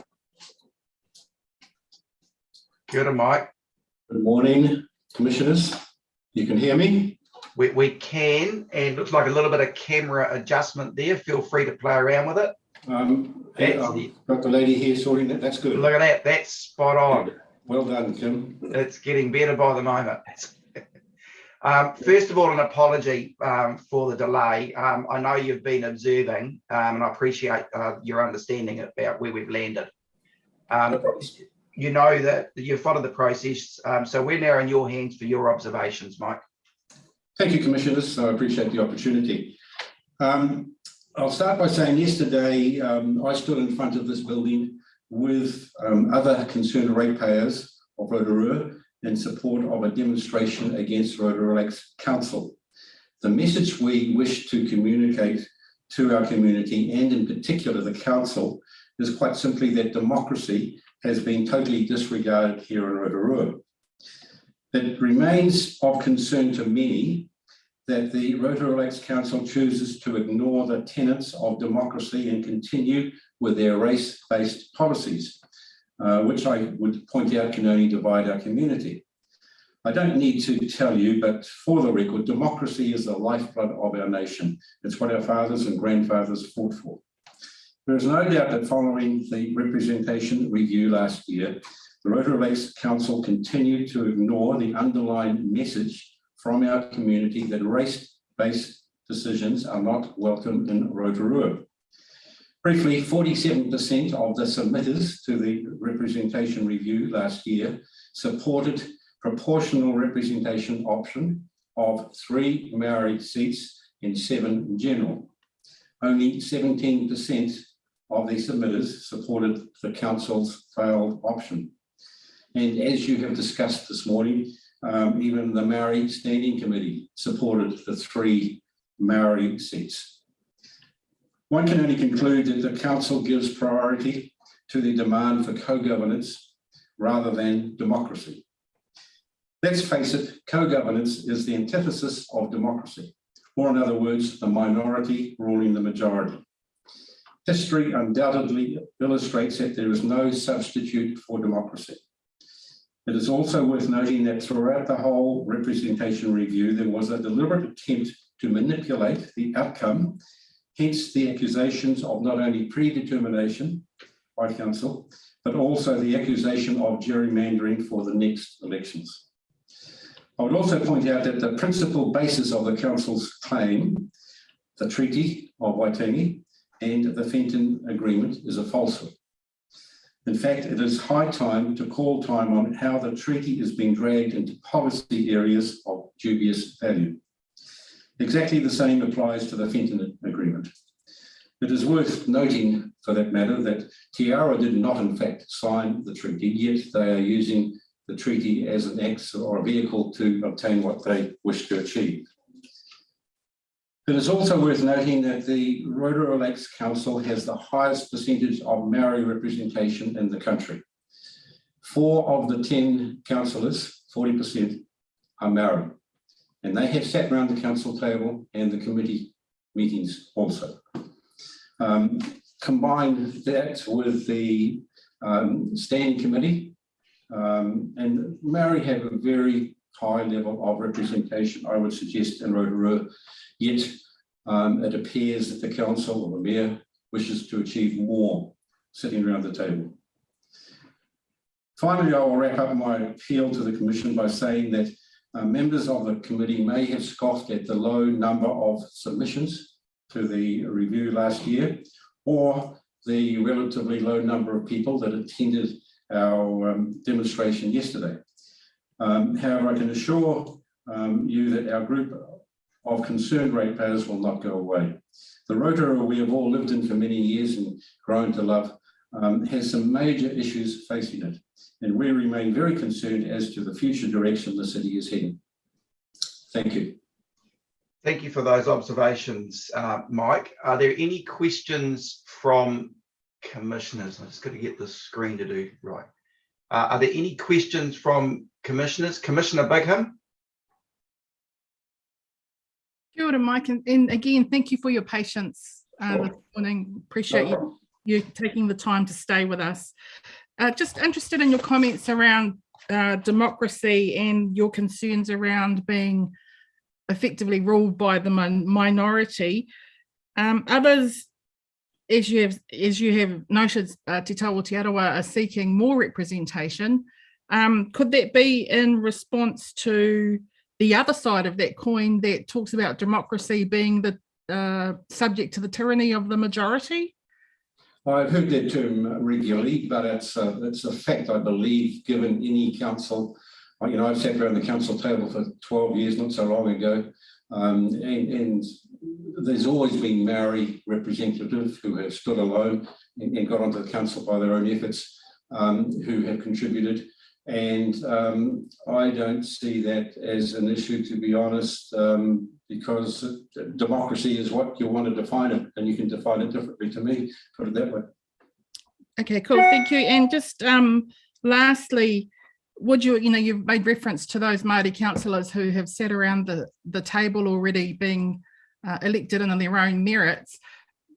Would you agree that that has been because there have been Māori who have stood? There's no guarantee of any Māori representation without people actually standing in those seats, and there's a risk potential. Would you say that there could be a risk without the Māori wards for no Māori to stand, and so there to be absolutely no representation? Historically, that hasn't been the case for the last 30 years in Rotorua. There have been some well-recognised Māori people elected to council, and as far as I'm concerned, they are representing Te Arawa at the same time. So things could change in the future, yes, but at this point of time, given the population of Maori in Rotorua, I don't see that changing, to be honest. Ka pai. Thank you. Thank you very much for your time. Thank you.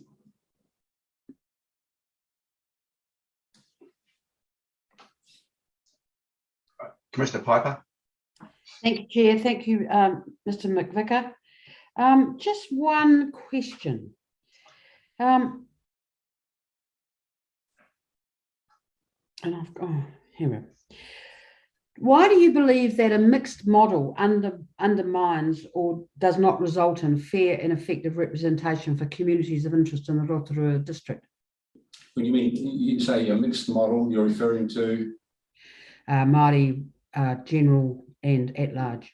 3 Maori, 7 general. No, a mixed. I'm not worrying about the numbers at the moment. I'm just asking a question about the apparatus, as it were. the framework, that is Māori representation, the Māori electors electing one or more councillors, the general electoral population electing one or more, and then an election, and then both Māori electors and general electors, it's terrible terminology, then vote for another cachet of councillors. So you've got three ways of voting. One is Māori. Given the breakdown between the Maori and the general roles, I suspect there will always be Maori standing in both the Maori and the general, not vice versa. So I don't see that as an issue. Well, that's something that you and I can't predetermine, but the mixed model is used in other parts of the country, and I'm wondering why because it's a comment you've made that you think that it's not appropriate, and why? Because historically, my argument would be that Maori have stood in the general role and been successful in for many years, and that will continue, I believe, in the future. Okay, thank you. Thank you. Okay, so thank you very much for the effort in putting your presentation through to us, and obviously presenting today, Mike. Appreciate that. Thank you. Thank you. So, Commissioner, Penny, we're now going to the chair representing the Rotorua District Residents and Ratepayers, Reynold McPherson. Yes, that's correct. I will bring Reynold in now. So you might want to drop that hand down. Cheers.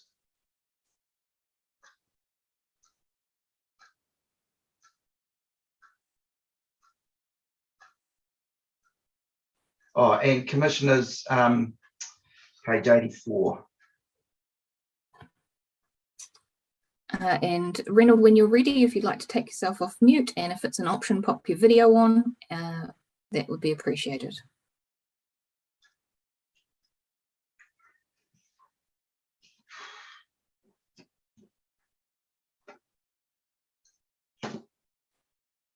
Kia ora, Reynold. Just need to get you off mute.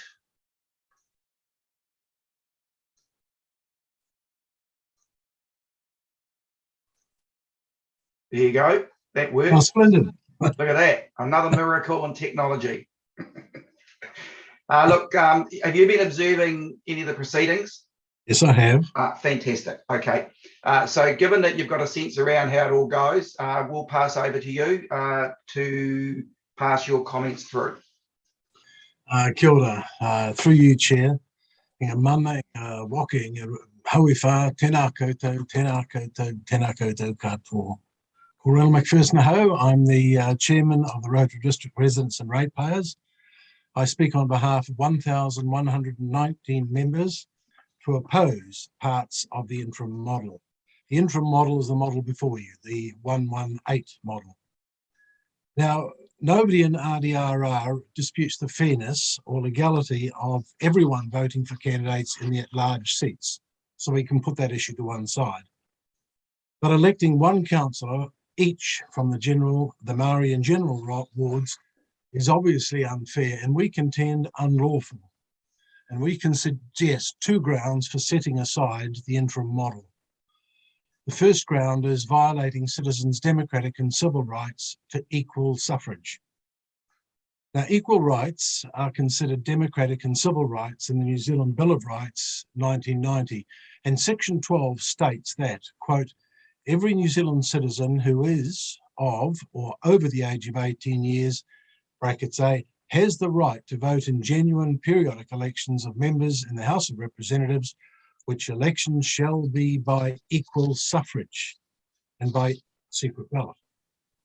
Since this electoral right is given to every New Zealand citizen, we assume that it extends to the election of members in territorial authorities. In the absence of a statutory definition of equal suffrage, we assume that common usage applies. The Collins Dictionary defines equal suffrage as a characteristic condition of a specific type of electoral system. One man, one vote, or one person, one vote, is a system of voting in which each person in a group or country has the right to cast their vote, and in which each individual's vote is counted and has equal value. Now, the election standards at the Carnegie Centre, the Carter Centre, note that, quote, international and regional treaties protect the right to an election held by equal suffrage. They require that every voter be granted a vote of equal value to that of other voters. Interpretive sources add that the principles of one person, one vote must apply, and that constituency boundaries should be drawn so that voters are represented in the legislature in a roughly equal basis. Now, the interim model before you proposes to give one seat to the 19,791 citizens on the Maori roll and one seat to the 51,618 citizens on the general roll. Somebody used numbers different than mine, but they're in the same proportion, and that's the point. Giving those voters on the Maori roll over 2.6 times the voting power of those on the general roll to elect a councillor is not equal suffrage. Such an arrangement could be seen to cohere with the definition of gerrymandering. Finally, Section 5 of the Bill of Rights clarifies how rights and freedoms may be subject only to, quote, reasonable limits that can be, quote, demonstrably justified in a free and democratic society. And it's difficult to see how giving citizens on the Maori roll over 2.6 times the voting power of the citizens on the general roll to each elect a councillor can be, quote, demonstrably justified in a free and democratic society. The second ground for setting aside the interim model proposed is that it violates the principle of fair representation. Section 4.1a, and forgive me for being so precise, and you'll be more aware of these things than I have been up until the last week or so. Section 4.1a of the Local Electoral Act requires implementation of the principle of fair and effective representation for individuals and communities. Clause 2 of Schedule 1A of the same Act provides a formula for calculating the number of Maori and General Ward members. Now, the arithmetic of the formula defines, quote, fair representation, unquote, as proportional representation based on the size of the electoral population in wards. And a fair application of the formula would give 3 seats out of 10 on council to the 27% of all voters on the Maori roll. Clause 2.4 specifies that the number of Maori ward members is to be subtracted from the proposed number of members of the territorial authority, in this case 10, to determine the number of general ward seats. This means that the proposal in the interim model to give one council a seat to each of the 2 wards of significantly different electoral populations would be unlawful under Section 4.1a and Clause 2 of Schedule 1a of the Act. So, my closing summary. RDRR accepts that the Local Government Commission is required to evaluate the interim model in terms of its compliance with the Local Electoral Act. We as a group, we've set aside our many concerns about process that were documented in the submission, in the knowledge that those concerns remain on the public record in perpetuity. But to focus on the LGC's evaluation, RDR advises that everyone voting for candidates in the at-large seats, that appears to be both fair and compliant. With the introduction of a Maori ward, it advises that 3 seats for voters on the Maori roll and 7 seats for the voters on the general roll would be both fair and compliant. On the other hand, we advise that the election of one councillor, each from the 2 Maori and general wards, appears to be unfair and unlawful on 2 grounds. First, it would violate citizens' democratic and civil rights to equal suffrage without good reason in a free and democratic society. And 2, it would violate the principle of fair representation. Kia ora tātou. Thank you for your attention and careful consideration. I yield to the Chair.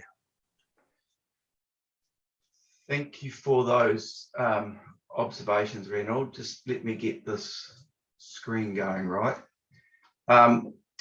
So I think we'll need to do a bit of drilling here. We'll just check in with commissioners for questions that any commissioner wishes to ask. So Commissioner Bigham.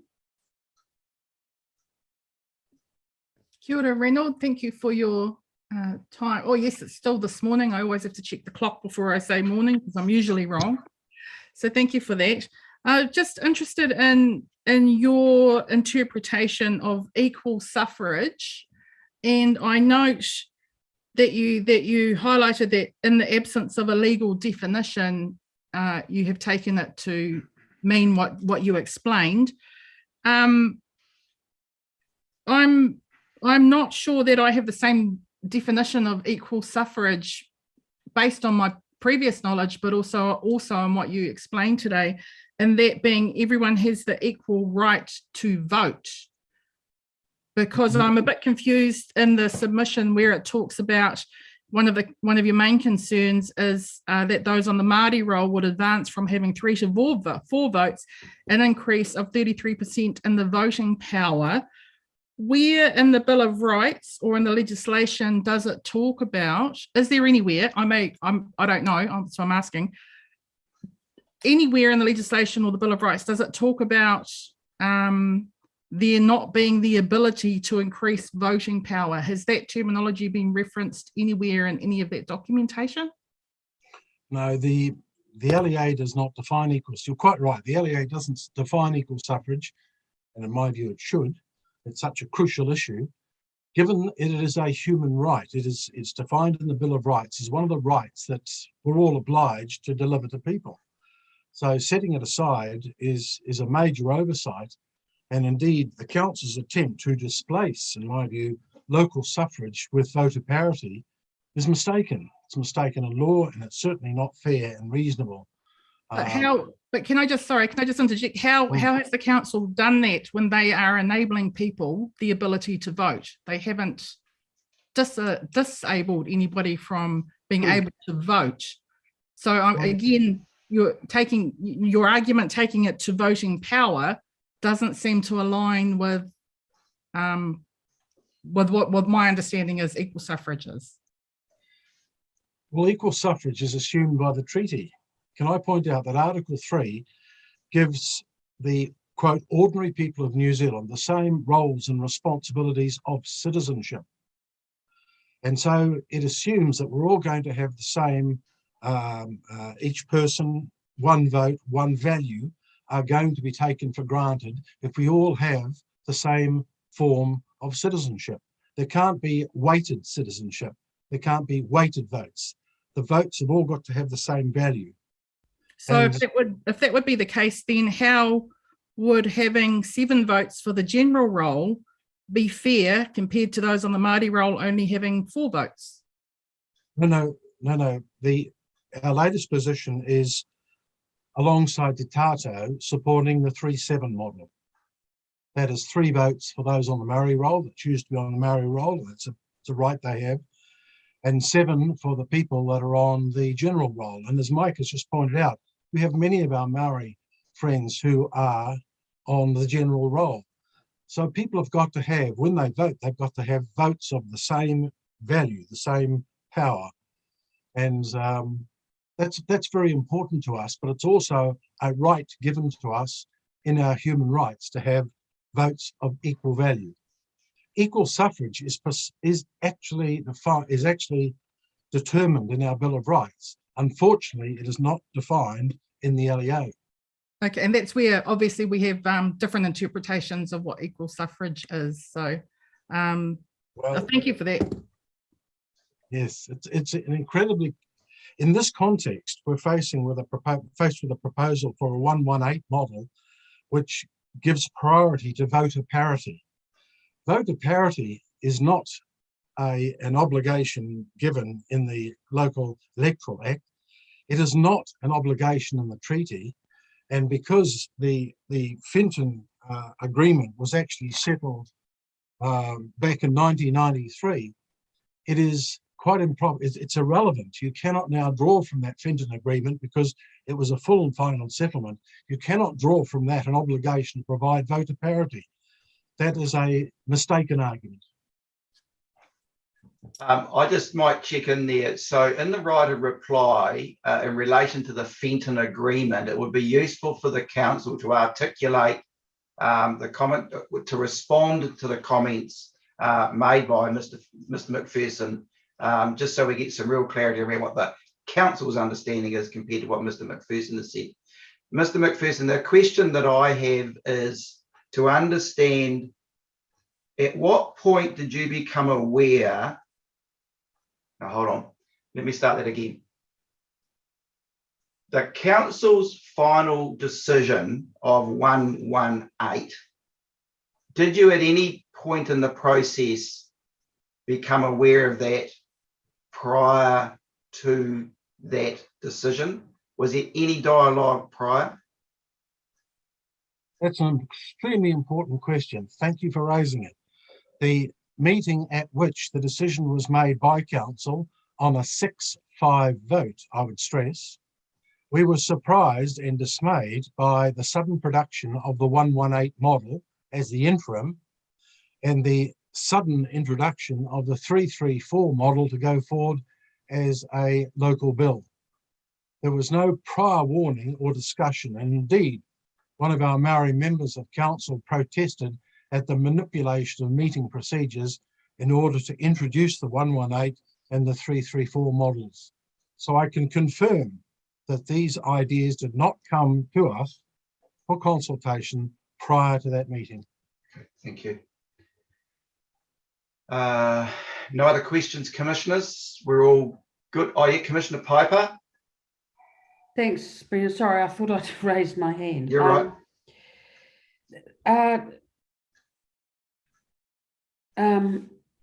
My first question, I just want to return to this issue of the the Bill of Rights and its application to the local government election procedures. So did I hear you right? The Act refers to the House of Representatives. Yes, it does. Does it refer to any other kind of elections in New Zealand? No, it doesn't. And yeah, I just make the observation that Parliament did have an opportunity, and when they brought in this amendment for the arrangement, that they could have changed it then. Yes, hold on. Just before we go on, Sue, we would find it amazing if that the intent of the Act could be construed that it only applies to every New Zealand citizen, applies to every New Zealand citizen, that it's only to apply to elections to the House of Reps. It would be very surprising if on appeal that was argued that it does not extend to elections of members at other levels of government.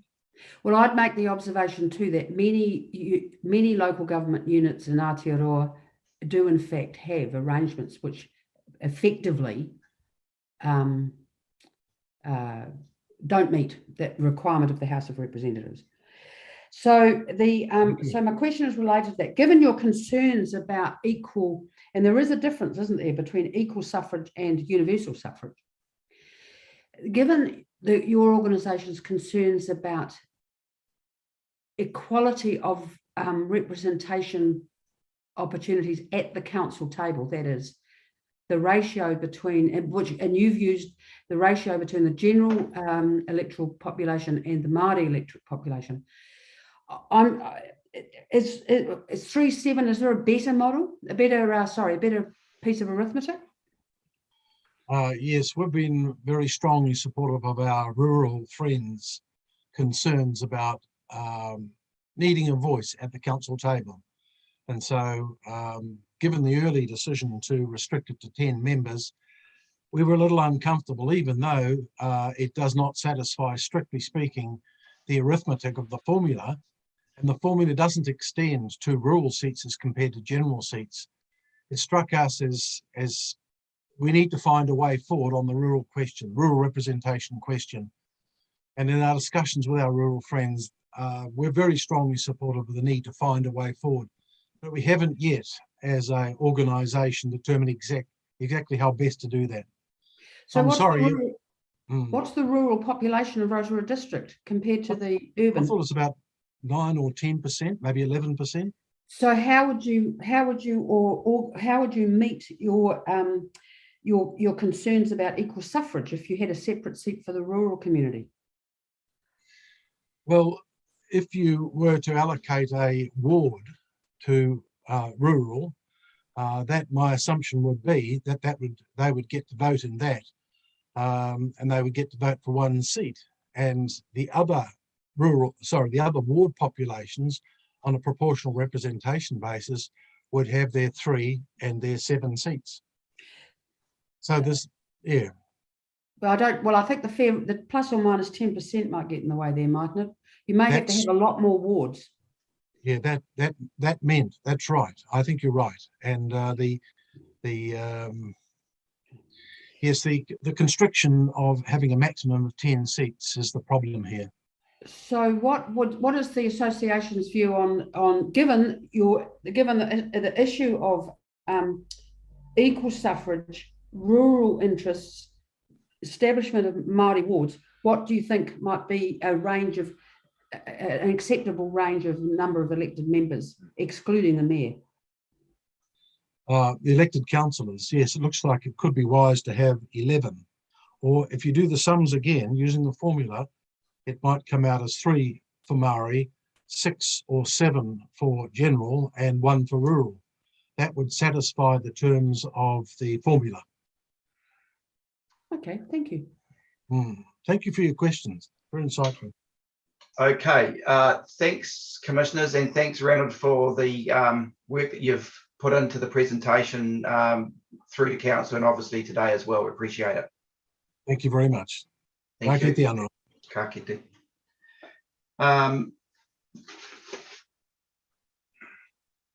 Mr. McPherson, Mr. David McPherson. David is joining us by phone, so I will bring him into the meeting now.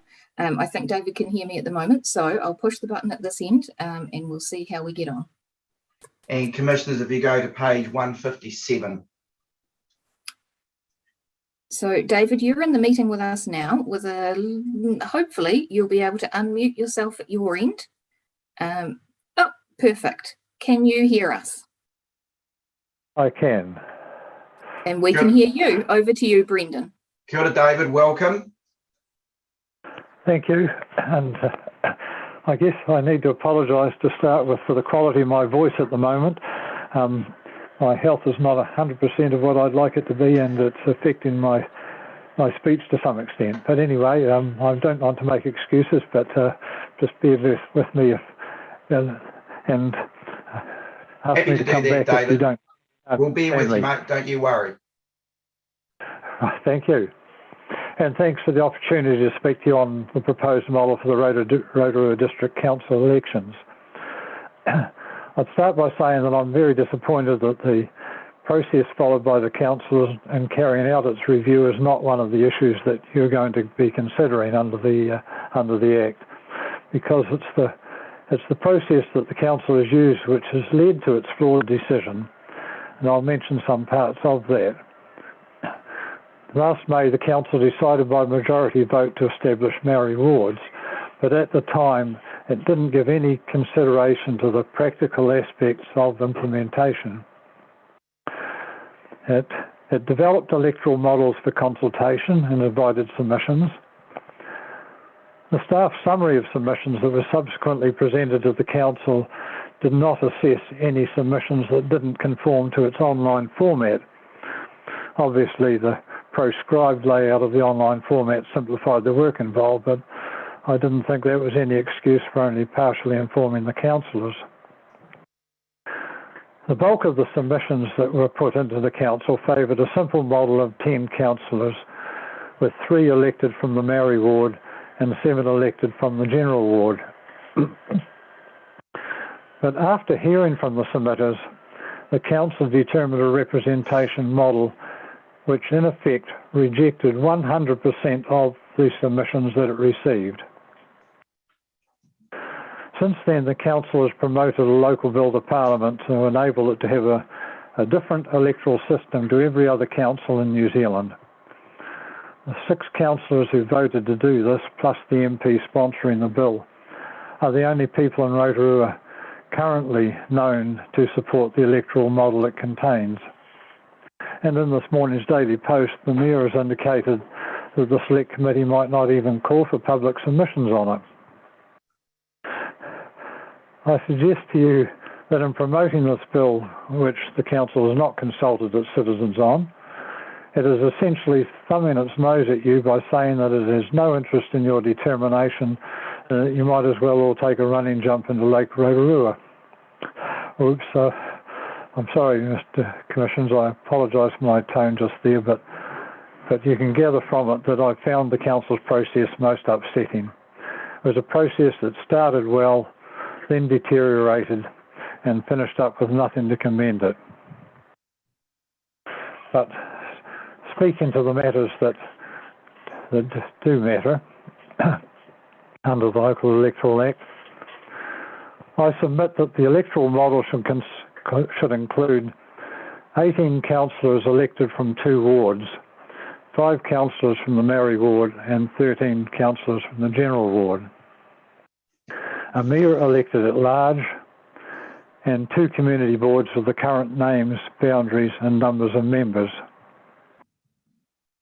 I believe that having 18 councillors will result in more democratic and effective representation, and I have 2 reasons for proposing this. Firstly, under the Council's final representation model, the Maori electoral population of 28% will elect 1 councillor, while the general electoral population of 72% will also elect 1 councillor, which means that those on the Maori roll have about 2.6 times the voting power of those on the general roll when it comes to electing their ward councillor. For the Council to claim that this provides parity places a considerable strain on the English language. Setting different levels of representation based on the ethnicity of citizens is usually regarded as a corruption of democratic principles. By contrast, my suggestion of a 5:13 ratio in 2 wards means a population to councillor ratio of 3958 to 3970, which is a negligible deviation from the mean. 18 councillors is the perfect number to make this equality of representation possible. Secondly, 18 councillors will make it possible to have greater diversity of representation on the council. I refer to diversity of viewpoints, geography, socio-economic status, as well as ethnicity. It's also worth noting that an increase in councillor numbers will mean minimal additional cost to ratepayers, as the pool of money for councillor remuneration would not increase.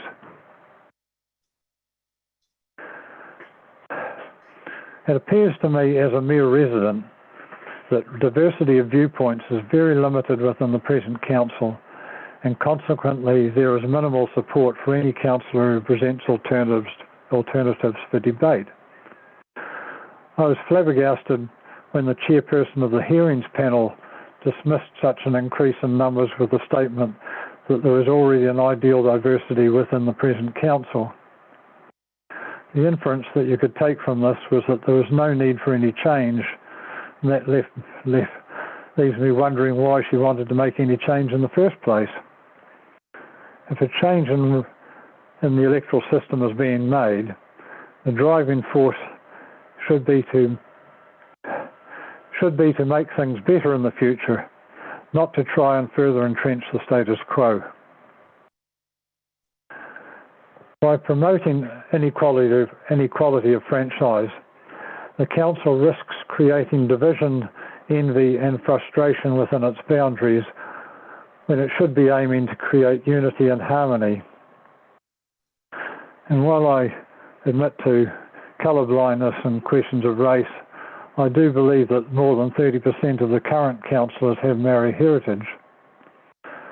I also believe that the perception of bias that the council model will engender will result in fewer Maori candidates being elected from the proposed at-large ward, and that is an outcome that I consider undesirable. Thank you for listening to me, and I trust that you'll take up the two main points that I've put to you. That is, more councillors for better and more diverse representation, and also to achieve a democratic split between the two wards. This will mean that future councils will have more sustainable and effective representation, and this should, of course, have been the primary object of the review. Thank you. Thank you, Commissioners. Thank you, David, and I certainly appreciate you making your presentation in a challenged health environment. We just respect you for that. Also make the observation, the depth of your original submission, to be complimented on the amount of work that's gone into that as well.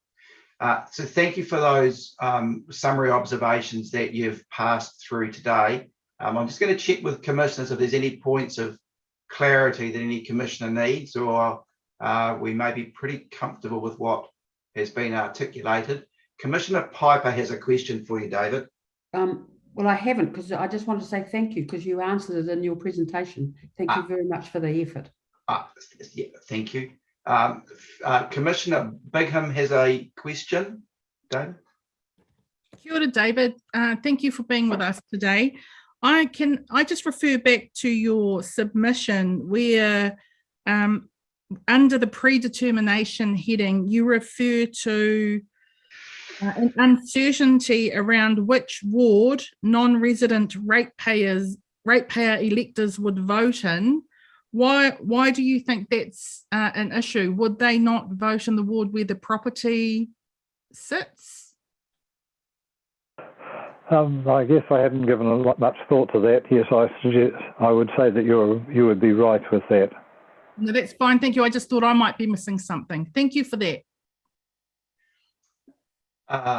Okay, David, we can let you go now. Thank you very much for the observations that you've made, and we wish you well in your recovery.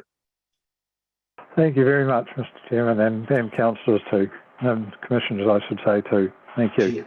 Cheers. Thank you, David. So next on our list is Fed Farmers, Sean Hazelton and Colin Guyton. Penny? Yes, yep, just pushing the buttons now. And commissioners, we're page 171.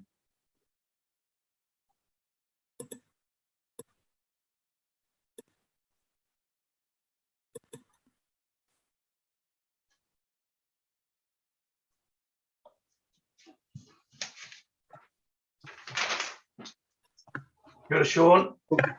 Hi, how's it going? Yeah, we're good. Colin, kia ora. Yep. Yes, thank you. Welcome. So have you guys been observing? You've got a bit of a handle on what's happening? Yes. Yep. Perfect. Okay, well, I will pass over to you for your observations, gentlemen. Okay, cool. Thanks for that. So thank you for the opportunity to speak to Federated Farmers on behalf of our concerns with our with the final representation arrangement decided by Rotorua Lakes Council. Federated Farmers represents hundreds of rural ratepayers across the rural district. As business owners, food producers, and people who live, work, and play in this district, our members are affected by local government decision making, and as such, expect us to engage on behalf of them for these processes. We do appreciate you've got a full day of hearings and take that our written submission on the initial proposal and the appeal have already been read. So this statement will just summarise our key points, which is to establish a rural ward.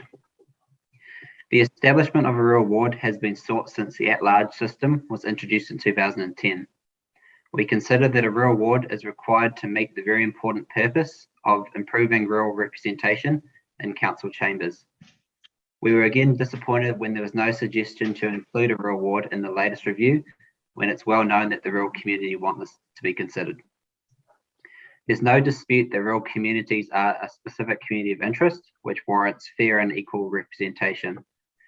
We are very clear in our written submission why rural communities are distinct, and this was acknowledged by council staff in the summation of their submitted issues.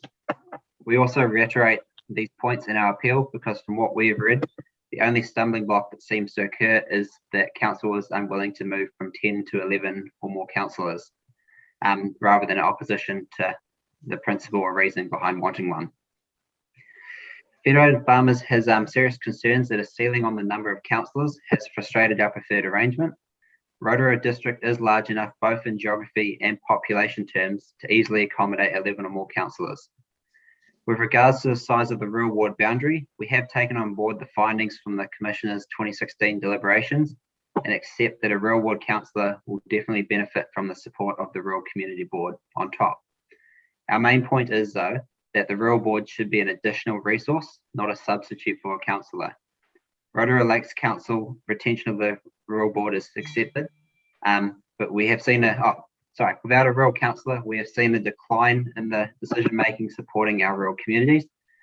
This is particularly with regards to roading investment and in terms of decision-making on district plans and long-term plan reviews, where the boards cannot have a final say. These require extensive submissions working to try and inform and educate council staff and the decision makers on issues facing rural ratepayers and communities. Our members feel overlooked and misunderstood as it stands. A good example of this is with the recent climate action plan that council's released, which includes goals to transition farming into high value added plant protein agriculture. This provides a good example of why our members do not feel well represented in council chambers. It was even found in this that the agriculture sector was not a key stakeholder to engage with in this process, and we feel that with a rural councillor that on the table, that would have changed. Councillors and community boards serve different functions and purposes. The level of involvement a community board gets is at the mercy of council's delegated authority. Councillors are not subject to that level of control that the boards are bound by. The section around the rural ward boundary. So to the best of our knowledge, there are over 7,000 rural ratepayers within the rural community board boundary. So it would make sense to use this existing community board boundary as a ward boundary. From the local board figures, we feel there's a large enough population under the current 10 councillors to benefit from the introduction of another councillor with a different set of skills and experience. This change will not adversely affect any other areas of representation at councillor level, whilst adding a huge benefit to the rural communities. We do also note that this 10% rule can be altered if there's a need to represent an isolated or specific community of interest, which we believe the Commission should consider. A valid point that's been made in many different Commissioner decisions is the fact that rural people can be elected under the at-large structure as well. So this is a good point, but it's also the issue does lie with the overwhelming population difference between that of urban and that of rural. It's almost impossible for a rural-based candidate to get the numbers required to secure a position against the urban candidates with the context of the 80-20 urban-rural split. So with this, we do refer to the Commissioner's deliberations on the Gisborne District Council review in 2016. This found that moving to an at-large election risked rural areas having no representation on council due to the similar 80-20 urban-rural split. So this did result in the retention of rural wards in Gisborne. It is also well understood that our community would rather have a smaller list of prospective councillors to choose from so they can make an educated and well thought out vote, accepting the issue of quality over quantity for voting. So in summary, we want to push the inclusion of the rural ward with a rural councillor to support our current rural board, which is doing good work. Federated Farmers supports an increase in the number of councillors from 10 to 11 if this is required to implement the rural ward. We're also quite comfortable with any changes proposed to the multi and at-large wards, so long as the rural ward is included in the changes to ensure fair and equitable rural representation. So yeah, we thank you for your time and feel free to ask any questions and yeah, go from there. Thank you, Sean. I just want to flick in two questions from the writer reply so they don't get lost. It would be good for council to actually confirm what is the number of people in the rural community board. Just what is that population number exactly? Because there's a few numbers floating around here, so we'd like to get that if we can.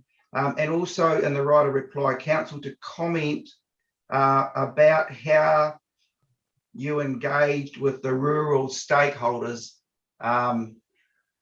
where Sean's saying you didn't. I'm keen to understand whether there's a counter view to one stated by Sean, where there was no, in his words, no engagement.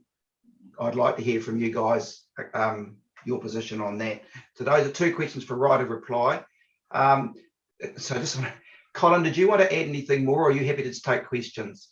I'm happy just to take questions. I mean, obviously, I can add a personal touch to it that we are rural people, and under the current system, it does feel that we haven't got anybody around that table that can even give information that maybe will explain situations from a rural point of view. Okay, thank you. I would acknowledge that, Sean, we've seen you a few times in this role, doing well. So I didn't see who was first up, so I'll say Commissioner Anir was first up, followed by Commissioner Bigham. Good morning, gentlemen. Great to have you with us. Oh, is it morning still? I'm probably just about to do the bonita trick. I've just got one question, and that's on, should there be, you've already made it very clear that you would like a rural representative at the table. How do rural people feel about, if it was just a single rural, do they want an at-large component as well, so that they can have more than one vote? I think the big issue with that is just as a lot of submitters have already stated, is the population issue around that. So as a rural person, I guess it's one is better than none, which a lot of us feel at the moment. So that's our position on that, really. Okay, thank you very much for that. And Commissioner Bigham. Oh, thank you, Sean and Colin. Interested, Janie asked the first question that I had, but interested in taking that a bit further. If there was a rural ward with one councillor and your proposal for 11 councillors was in place, or even if it wasn't, there would be 9 other voices at the table. And coming back to your comments, Colin, you would hope that that one councillor would at least be able to put enough information on the table to have a fair hearing from the colleagues to be able to influence the discussion, because there's no guarantee with one voice out of 10 or 11 that you're still going to get the desired result you want. So what's most important to you? Is it having the person at the table, or getting the changes that you want for the rural community? Well, I think sometimes there's just a lack of understanding. So a lot of the councillors are not rural people, and if you have someone elected there that's from a rural background, they can explain things to the councillors that might actually make them understand what's happening in the rural sector, which is better than we currently got. And look, at times in the past we've had there has been representation there through a normal elected person.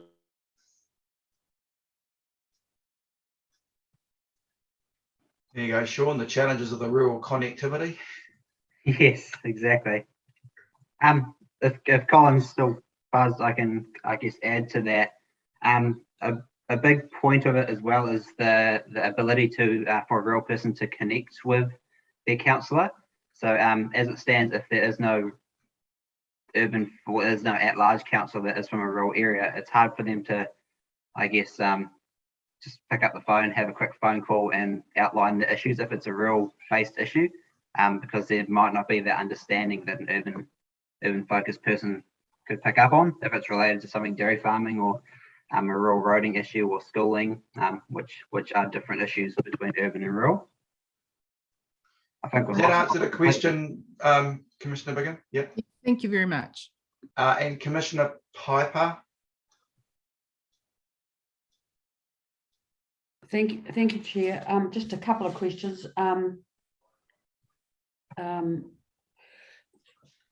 How would you feel if a rural ward was created that included the Lakes area as well, the current Lakes Community Interest, which has a board as well? What's your thoughts on that? Yeah, sorry, I'm a bit confused with that. So you're saying it is currently a rural board. Sorry, the Lakes District, which is, if my memory serves me correct, is I can only remember the Pākehā names at the moment, but Okataina and Tarawa. There's a community board, there's a community of interest that's been identified there, and they've got a community board. It's the other community board. If the numbers or whatever meant that it might be, if we were of a mind, might be a good idea to find a separate ward to cover the rural area. What would your feelings be if it included the Lakes community as well? I guess there's similar issues in regards to, as Brendan stated before, probably rural connectivity, and obviously there's a lot more driving when you're in rural communities. Roading is quite a similar issue as well, and also the issue around, I guess, a lot of those more isolated communities have their own septics and wastewater and stormwater setups.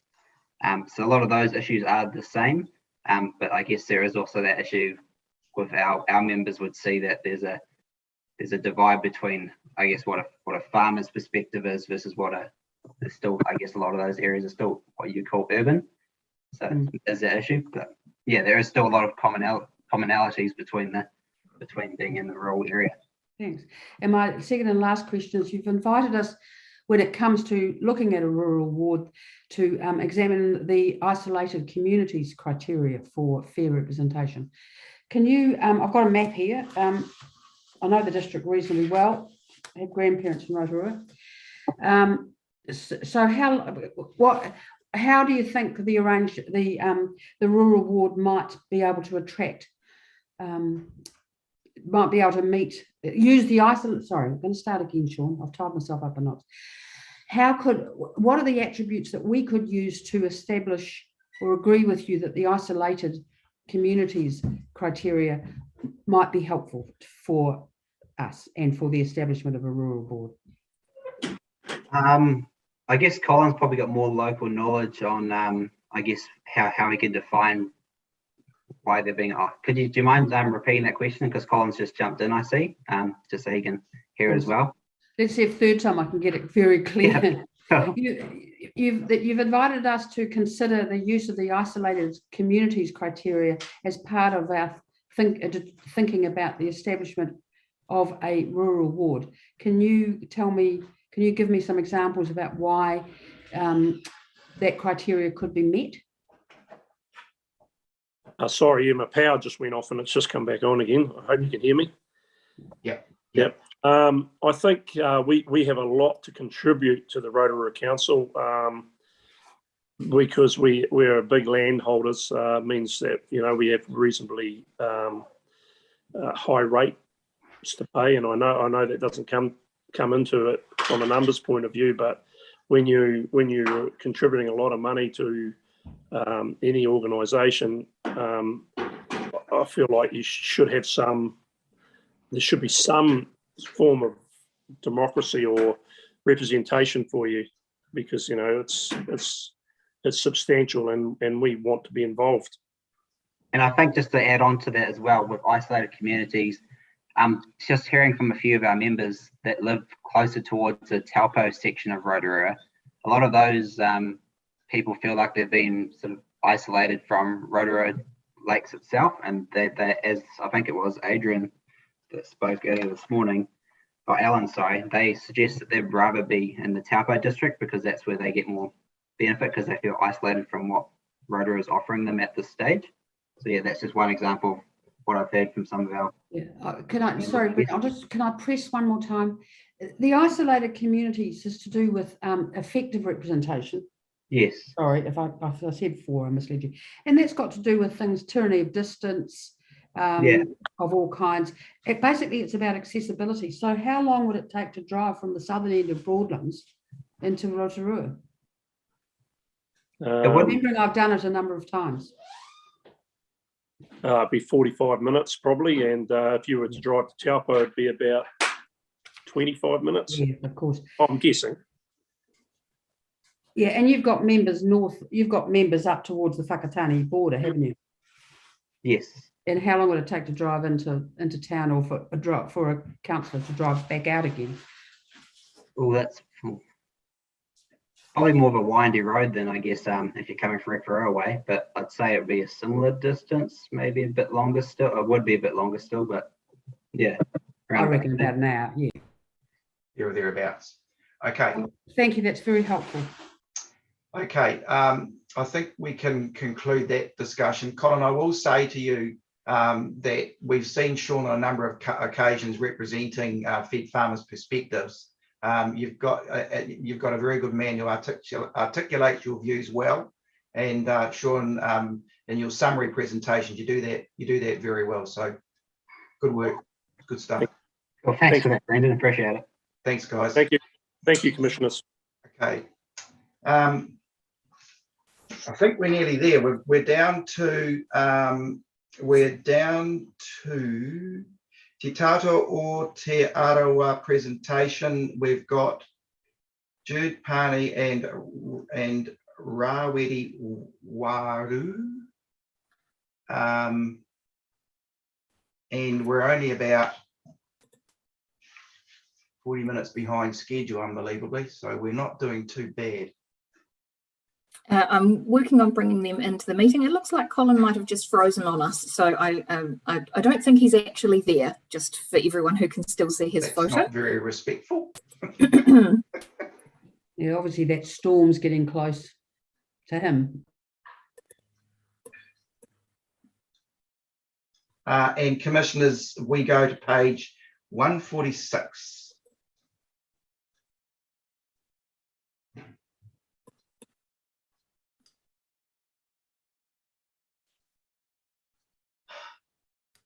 Kia ora. Kia ora tātou. Welcome, team. We're in your hands.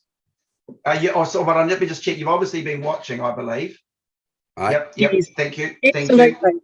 And we do apologise. I know we're 40 minutes behind, but I appreciate you hanging in there. So welcome, and we're looking forward to your observations.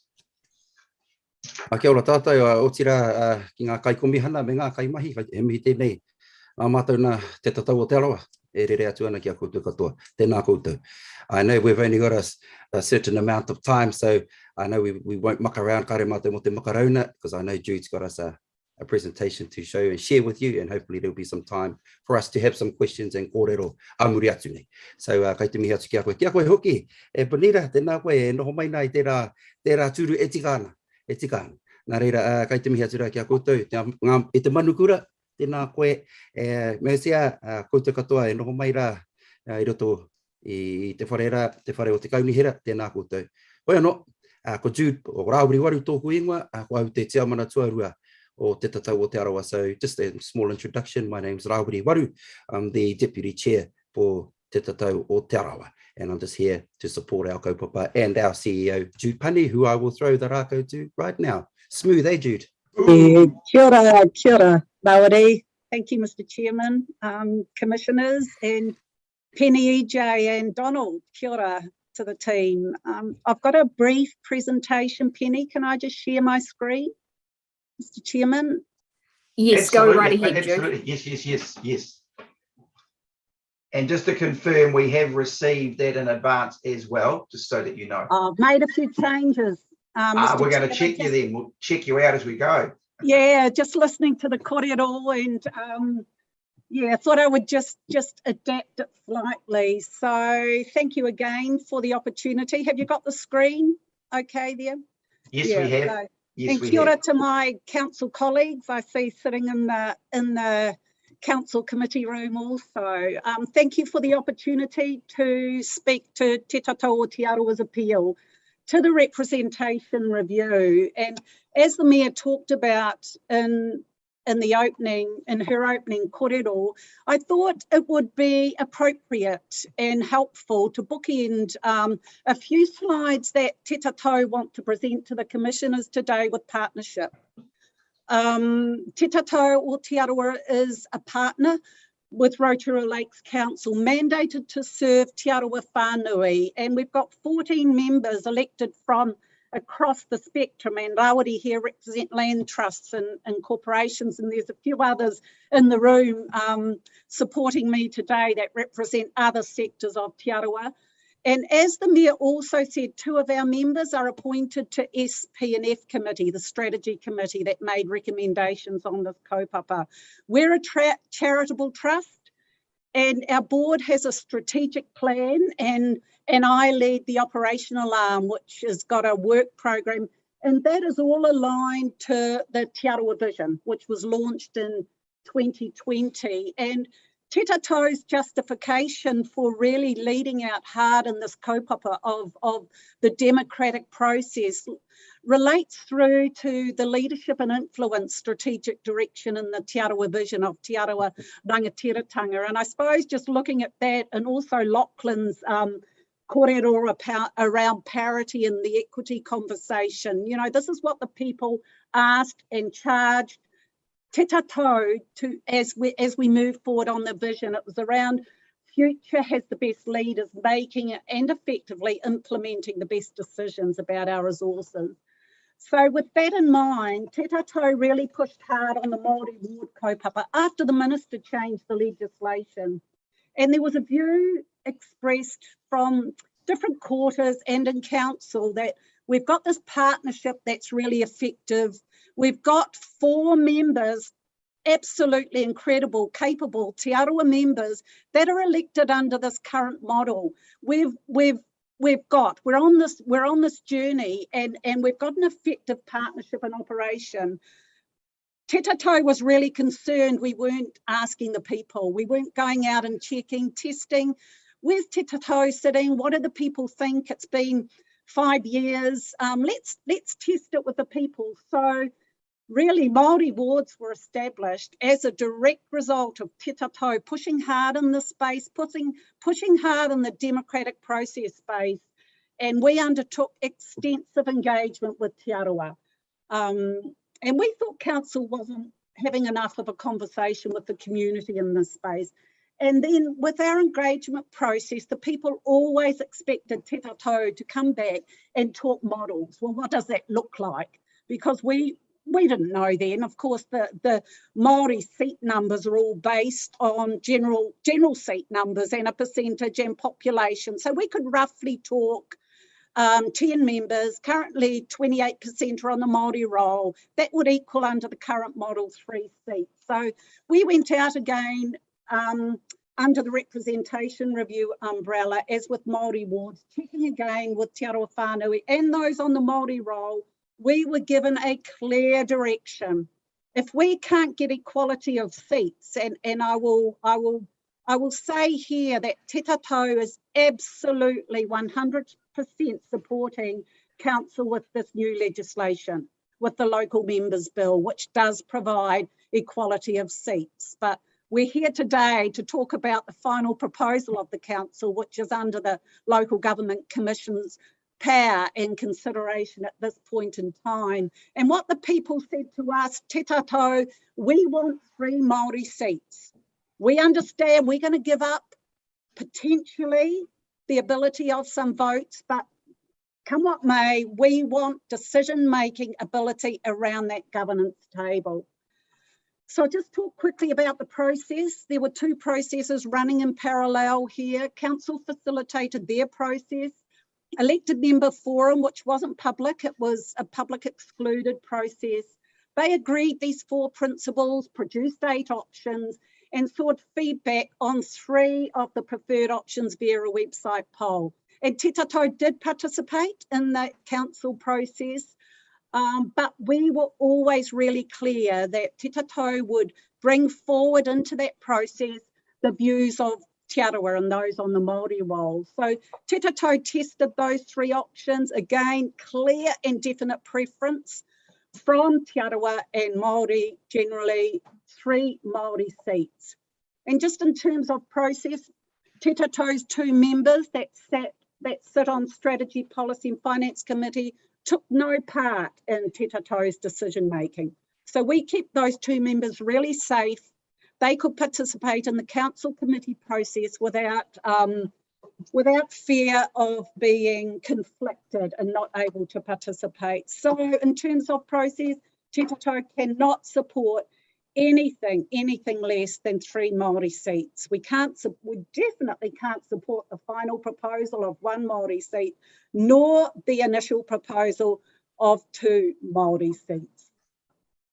And just reasons for the appeal, and you would have seen this on the, in our appeal document. Our engagement was clear again: 3 Māori seats, te tatau. We want 3 Māori seats. We want a voice around that council table. Do not water this down. It aligns to the Te Arawa vision and that strategic direction we've set for you.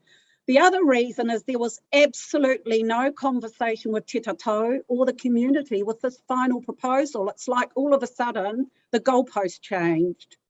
And what we were looking at and what we thought we were dealing with and what we thought we were participating in had gone altogether. So the final proposal dropped out of thin air as far as te tatau was concerned.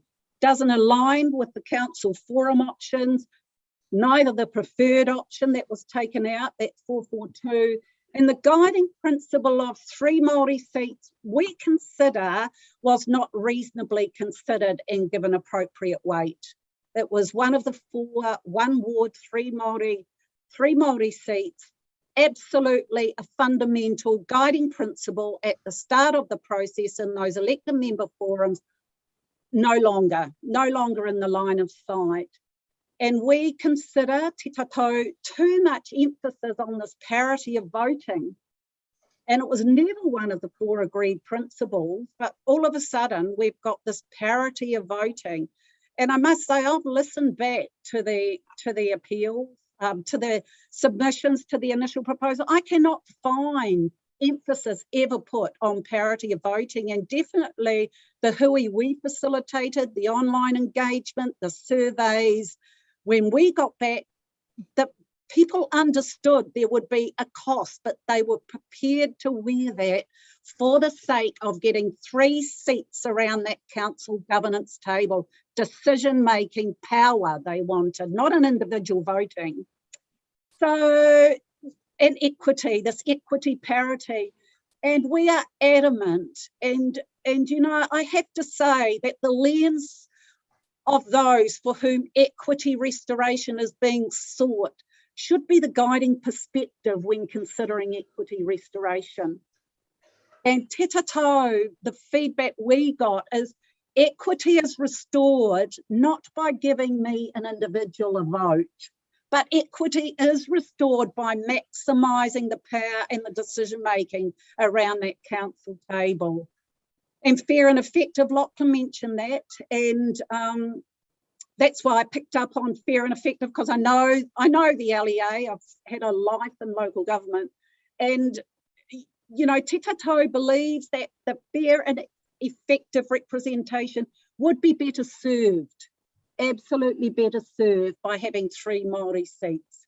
And again, and this is, we've got a lot of research and a lot of data sitting behind our appeal and our submission, but you know, I can provide that if the Commission would like it. But I just finish with this one line here, and it's certainly not based on research by any means. It's based on anecdotal people that have come to me as individuals, young, talented, Te Arawa Tāne, Māori, young people, representatives of Te Arawa and Māori have said, Jude, if there's 1 Māori seat, there's no way I would stand.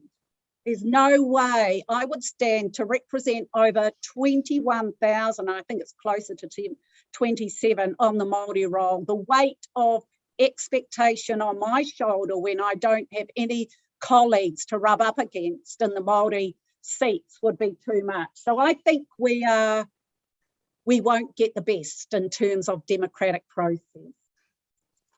So, as I said, bookending with partnership, I'd like to just wrap up with partnership. Then I've got a few cute little slides, diagrams, if you'll indulge with me. And this is partnership. I'd like to finish with partnership, started with partnership, and this is a unique partnership and it's effective partnership. As a partner, Te tatau engaged in this process in really good faith. We participated in the council forums, including after we submitted on the 19th of October. Te Tatou were part of Where To From Here on the 21st of October.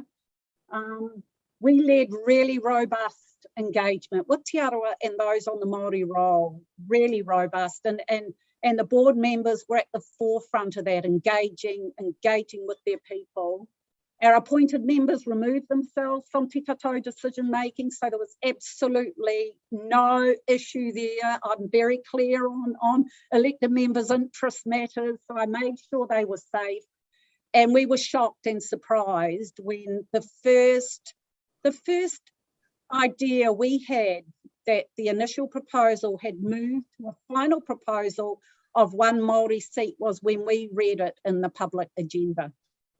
So as a Te Tatou Manahautu leading the operations for my board, it was tremendously disappointing. So without any kōrero, council moved Te Tatou from this partnership status, a partner working alongside, to a submitter.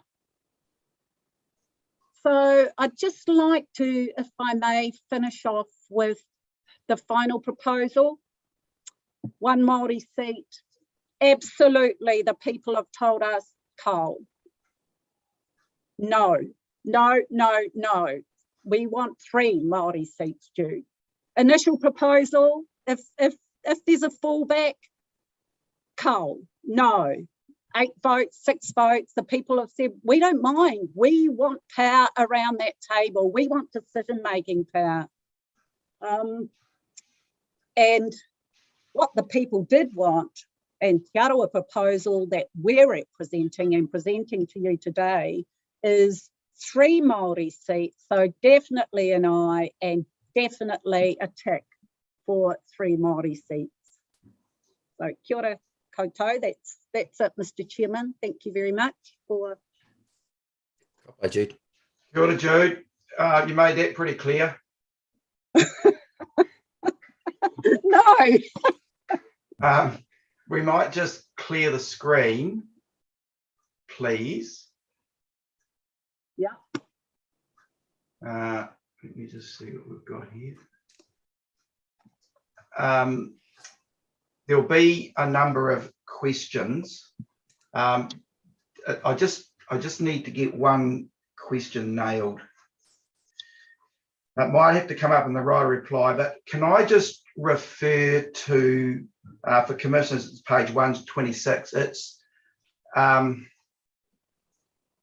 It's clause 34, misrepresentation of Te Tatou's position. I'm just, where are you? There you go. And in there, there's a statement that's been picked up from the council's agenda, which is essentially, and it's highlighted in dark highlighted words. So it says, throughout Te Tatou's consultation, it was acknowledged that the representation review was yet to occur and might lead to other changes. Accordingly, the recommendation from Te Arawa did not comment on how many elected members should come from the Māori ward, and did not make any comment on how the rest of the council would be consulted. And so I have to go back to council to ask them to justify or quantify that statement. I'm not quite sure which word I should use, which is quite contrary to what we're hearing at the moment. So I wouldn't mind that in the right of reply, because I'm really struggling with that. Can we go to Commissioner Bigham? Oh, Mr. Chairman, did you want me to respond to that? Look, I think, yes, I've got it for the right of reply, but yes, yeah, please do, yeah. I think, Mr. Chairman, that refers to the Māori ward engagement. And after Minister Mahuta made that legislative change, Te Tatou quickly enabled itself to engage with Te Arawa and those on the Māori roll. And we deliberately steered clear of too much conversation around how council might be constituted, because it was very clear, do you want Māori wards or don't you? So we stuck very much to, do you want Māori wards? Do you want te tatau? Do you want both? Do you want one or the other? So that, I think, you know, council will, in their right of reply, deal with that. But from te tatau's perspective, we ran scenarios of if, what if, and if council remained 10 as it is at the current, and if they were 10 members and there was a general ward and a Māori ward, this is what it might look like. And this would be 3. So it was really within, when we reported all that back to the council in time for their 21 May, so they could make a decision, do they want Māori wards or not, we really did steer clear from numbers because we didn't have that landscape. We hadn't had that kōrero or indication on what council might look like. Thank you for that clarity. I suppose the highlighted language there, I was just trying to understand the context, and so you've helped in that space. Thank you. Kia ora. Kia ora. Commissioner Bigham. Nei rā, te mihi tēnei uri o te maunga ki a koutou, te tatau o te arawa nui, te mihi me te aroha ki a koutou i tēnei wā, i rungi te karanga o tēnei kaupapa. Kia ora. Thank you both for your time this afternoon and for the information and for the slide. I guess for me, it's coming down to council's, what's the word? Council's pursuit of parity, as has been outlined in your documents, as opposed to equality of decision making, that we know that they're two different things. Why? And I know that you've outlined that people want to have decision makers at the table, but what is this? I don't know what I'm trying to say. How strongly has that sentiment been manifested that they are willing to sacrifice the ability to vote for more people, as the final proposal would allow, versus having that surety at the table? Because you're actually, by going with the 3 for the Māori ward, reducing the number of votes. So, you know, there must have been some huge consideration given to what people are sacrificing. Have you got any more comments on that? Yes, thank you, Bonita. Thank you. Do you want to answer that, Rawiri, or will I? You jump in first, I'll follow you. It has come up, it came up, it's come up throughout our engagement. I mean, I can give you the 3 models, you know, the stats percentages around when we went out with the initial proposal, but just backing the truck up a little, through the Māori ward engagement, we had quite extensive conversations around voting ability versus seats around the table. And at the hui that we engaged directly with, and it was in a space in COVID where we could actually meet people, that the voices were, oh, we'd like more votes, but we will forego that if we can get more seats around the table. So that theme came through the Māori engagement, and also when we ran our online surveys, when we went with the 3 options, the one that provided 3 Māori seats around the table, I think it was, and Jenny's here, 77% wanted that option. There were others that did provide. There was the 442 model, which provided 6 votes. So that was a parity of voting, 6, you know. So, but no, people still wanted, and they gave us nearly 80%. We want 3 seats around the table. But there are voices, there are individuals that do want the voting. You know, there were some that did want that. I can't, yeah, how much was it, Jen? Yeah, about 13% wanted parity of votes. 77 wanted 3 seats around the table. So there is a voice that does want that voting parity, but a small voice. And if I could just chime in there, Bonita, tēnā no koutou, tēnā tātou. So yeah, it was a matter of the feedback. We're partner to the council, but we are mahangai mō te arawa. So if that's what te arawa were telling us, there were other kōrero, yes, not everybody agreed to it, but the vast majority did, with the thought that in time, this was a stepping stone that we will get to that place that we want to be, you know, split down the middle there. Kia taurite ai te mana. And so that was the ultimate thing in terms with the Fenton agreement, kōrero involved, the te tiriti, you know, and I've heard some comments earlier around te tiriti, no te arawa didn't sign it. Not true. One person, te tupora, he did, even though he did it over in Whakatahane. But there was another hui after that, which people don't really know about, in Waimarama, where they did agree to the principles of the tiriti. Tuarua, Fenton agreement, and our Ngāti Whakaue claims, that's more Ngāti Whakaue thing. I am a descendant of all 6 Koromātua Ngāti Whakaue, and they have not been settled. So I don't know where this kōrero comes around. Oh, that's been settled, so we'll leave that to the side. Kao, it's an enduring, living document as far as we're concerned. So that's what all these things came into it. And that's what we have to remember too. So they looked at it as okay, we'll do this for now, in the hope that in time things will come how we really want them. I hope that adds some value to the kōrero. Kia ora. If I can just extend out for a minute, Brendan, did Te Tatau ever look at doing any other calculations of to what other numbers, increasing the numbers of elected members would then increase Māori ward membership as well? Yes, we did, Bonita. We actually, as the board, thought 9 would be an appropriate governance number with 3 Māori seats.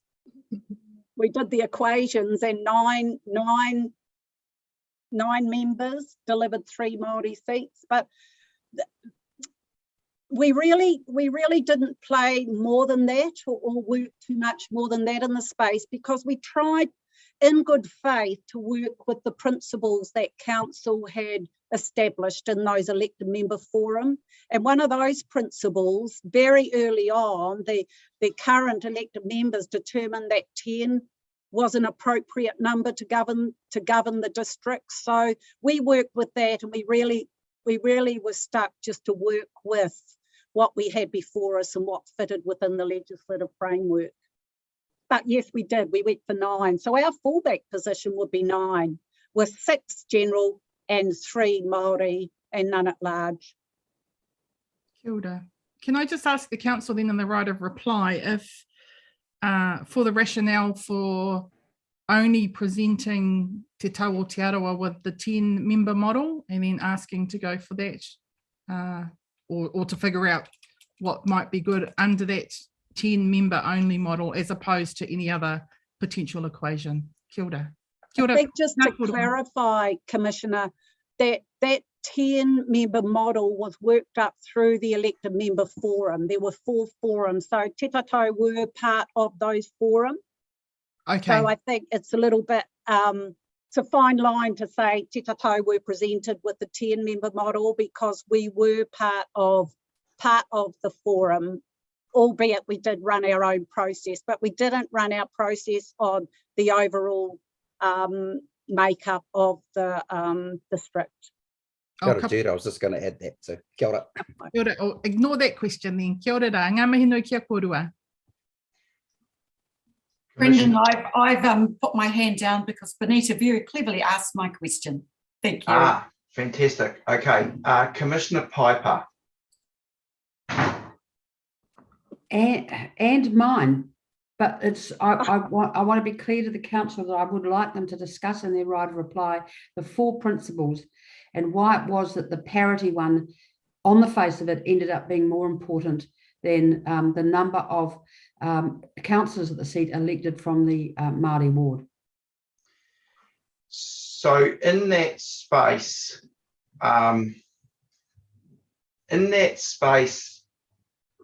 because my notes are around the parity question.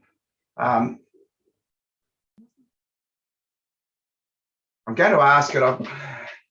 So I can't get my head around at what point did parity become the crucial determinant for change? Like if you read through, you can't get it anywhere at the start. So I'm trying to understand who drove the parity discussion. So I am going to ask, is it driven by officials or driven by politicians? I just need to see, where did this come from? Because right at the start, there's just nothing there. And then right at the end, that tips everything, tips it over. I'm thinking, God. So I think it's an important question. And I'm really keen to see that in the right of reply. What drove that into the discussion? At what point? And by who? Council.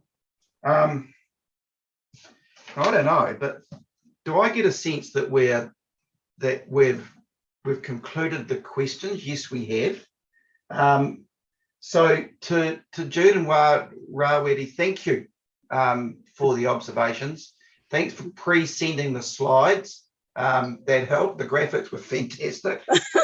Your message is pretty clear. But as you will appreciate, we have a process that we have to follow, and we'll go through that cautiously and carefully. Might I end with some final comments, Mr. Chair? By all means. Kia ora. Just to, as I've been listening through the other presentations and things like that.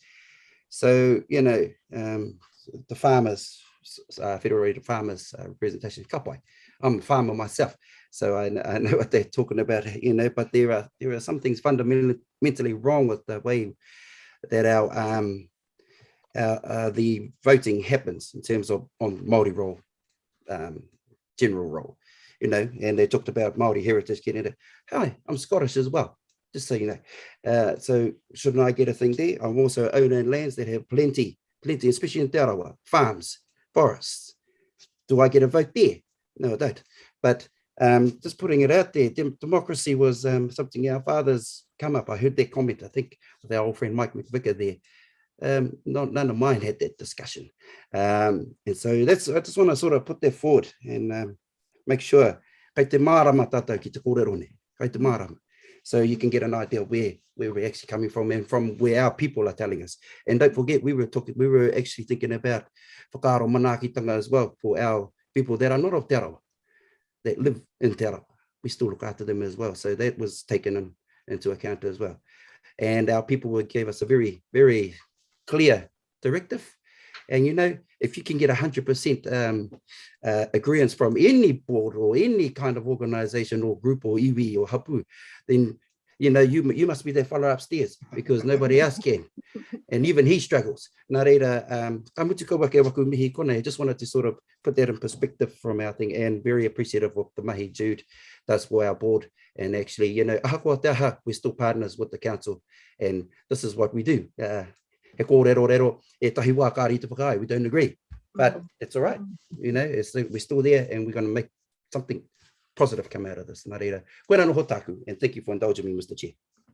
Kia ora, Rawedi. I appreciate those comments. I suppose just in conclusion, before we break for lunch, to observe that engaging in this digital format is certainly not the easiest, and we all know that lovely phrase, kanohi ki te kanohi. It would have been so much easier if we could have spoken face to face in the one room. So we acknowledge that it's happened right across New Zealand, and also in this part of the acknowledgements, respect that COVID did impact on the way communities engaged.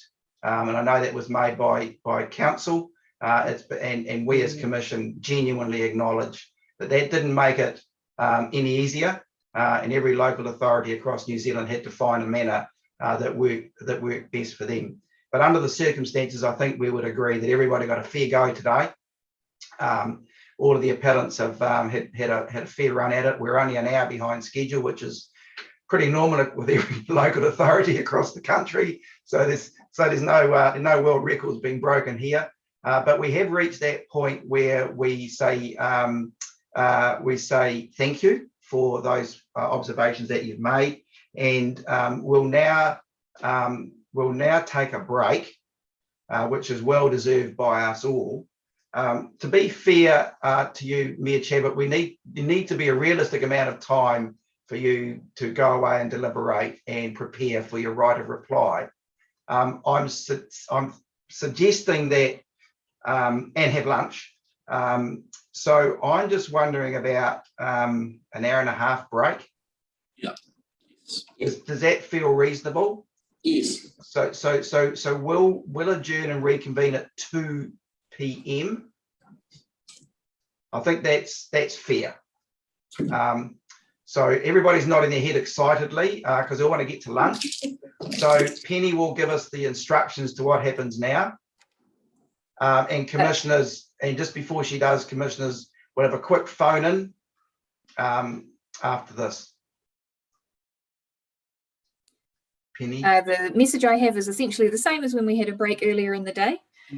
So just remember that our live stream will run throughout the break, so please pop yourselves on mute and switch your videos off. I'll pop up a slide to let everybody know that we are taking a break, and we'll be back at 2. Thank you.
Gee, you guys are early.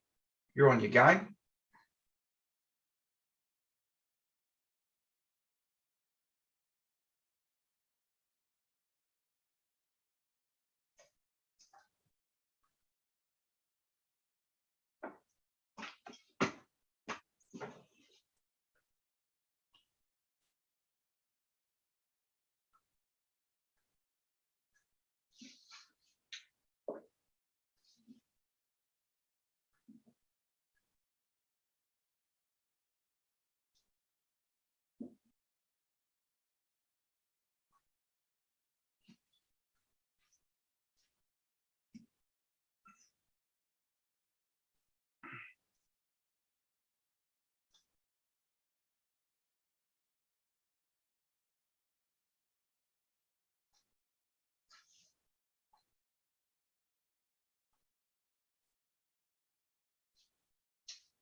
I reckon we're all here.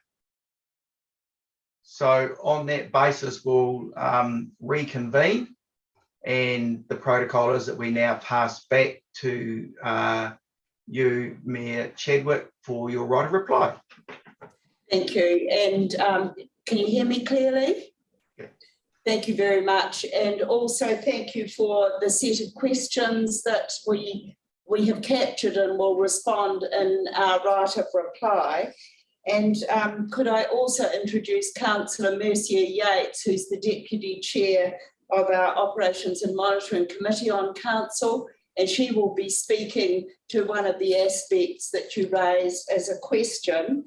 So in our room, we still have our elected representative group here, and also joined by our democracy team supported by Lachlan Muldowney. Now, I have asked that Lachlan, I've instructed him to go through how we will phase our process back to you to answer your questions in our right of reply, and how we'll try to cover the aspects as well as the questions that appear to be the big issues. So Lachlan, if I can hand back to you. Thank you, Mayor Steve. Can you hear me okay? Yep. Commissioners, it's obvious that there's two quite distinct themes running through the appeals. There's the rural ward related appeals, and there's also the multi-ward related appeals. So the intention is to deal with each of them separately and distinctly. So we'll start off with the reply and the response in relation to the rural ward issues. And when we've completed that, we will then turn to the multi-ward issues. In terms of the first topic, the rural ward issues, there's really two parts to the response, which is firstly a substantive response to some of the appeal points that have been raised. And then there's also some process-related issues and questions that came up in the presentations, and also through the questions that the panel has put to us over lunch. So we'll break the presentation into two. Deputy Mayor Donaldson is going to respond to you in relation to the substantive issues and the sort of the underlying merit questions of the rural ward, and why the decision was reached not to adopt that model. And then Una Hopkins will come in and address some of those process-related questions that you've raised. That should cover off everything that was raised in the email list from the panel, but if there's anything that's missed, please let us know and we'll deal with it as we go. So on that basis, I'll hand over to Deputy Mayor Donaldson to address you on those substantive questions. Kia ora again, Chair and Commissioners. So regarding the rural ward issue, we listened carefully as a council and as an SPNF committee to the Federated Farmers submission, and here again today. And in council's considered view, the Rural Community Board is not a broken model. Our Rural Community Board advocates on behalf of an electoral population of 8,780, of whom 7,200 are on the general roll and 1,580 are on the Maori roll. Our Rural Community Board is comprised of a dairy farmer, a deer farmer, a lawyer and a lifestyler. And appointed to that board is a councillor who lives in the rural community. And I think that's an important point. I spent my first 2 terms on council after the 2007 election as an appointed councillor on the Lakes Community Board. They serve or advocate on behalf of a community of interest which is split across 2 regional council catchments, Waikato and Bay of Plenty. In our view, they have been effective in bringing issues to council and achieving outcomes. And 2 examples were the Rural Community Board advocated for and initiated a review of speed limits outside rural schools. And as a result, those speed limits were in many instances reviewed and lowered. They also advocated for the extension of our curbside or gate side, in their case, extension of our waste collection. So our smart environmental collect the recycling and general waste from the gates in sectors of our rural community, and that was achieved through advocacy on behalf of the Rural Community Board. So we think they serve their community of interest very well, and we value their input as a council. Thanks, Dave. I'll just see if there's any direct questions on that presentation. And owners to cover the process. Yeah. So the usual protocol is that we won't dive into questions. It's the right to reply to the questions we've already placed. All right. So I will hand to Una, who will answer the process questions that came up on the Rural Board. Thank you, Mayor Steve. I think what I actually want to cover is the process in entirety, really. There were a number of comments that were made from appellants that spoke to the process and the consultation process, and maybe gave the view that the whole process was not a robust one. And I do dispute that, and I feel that given the times that we were in, this council has actually undertaken a very thorough and robust representation review process. So I just want to sort of step through that so that you are clearly aware of the processes that we went through, the people that were engaged, the consultation that was undertaken, the feedback that we received, and how all of that has led into the decision-making process that the council have made.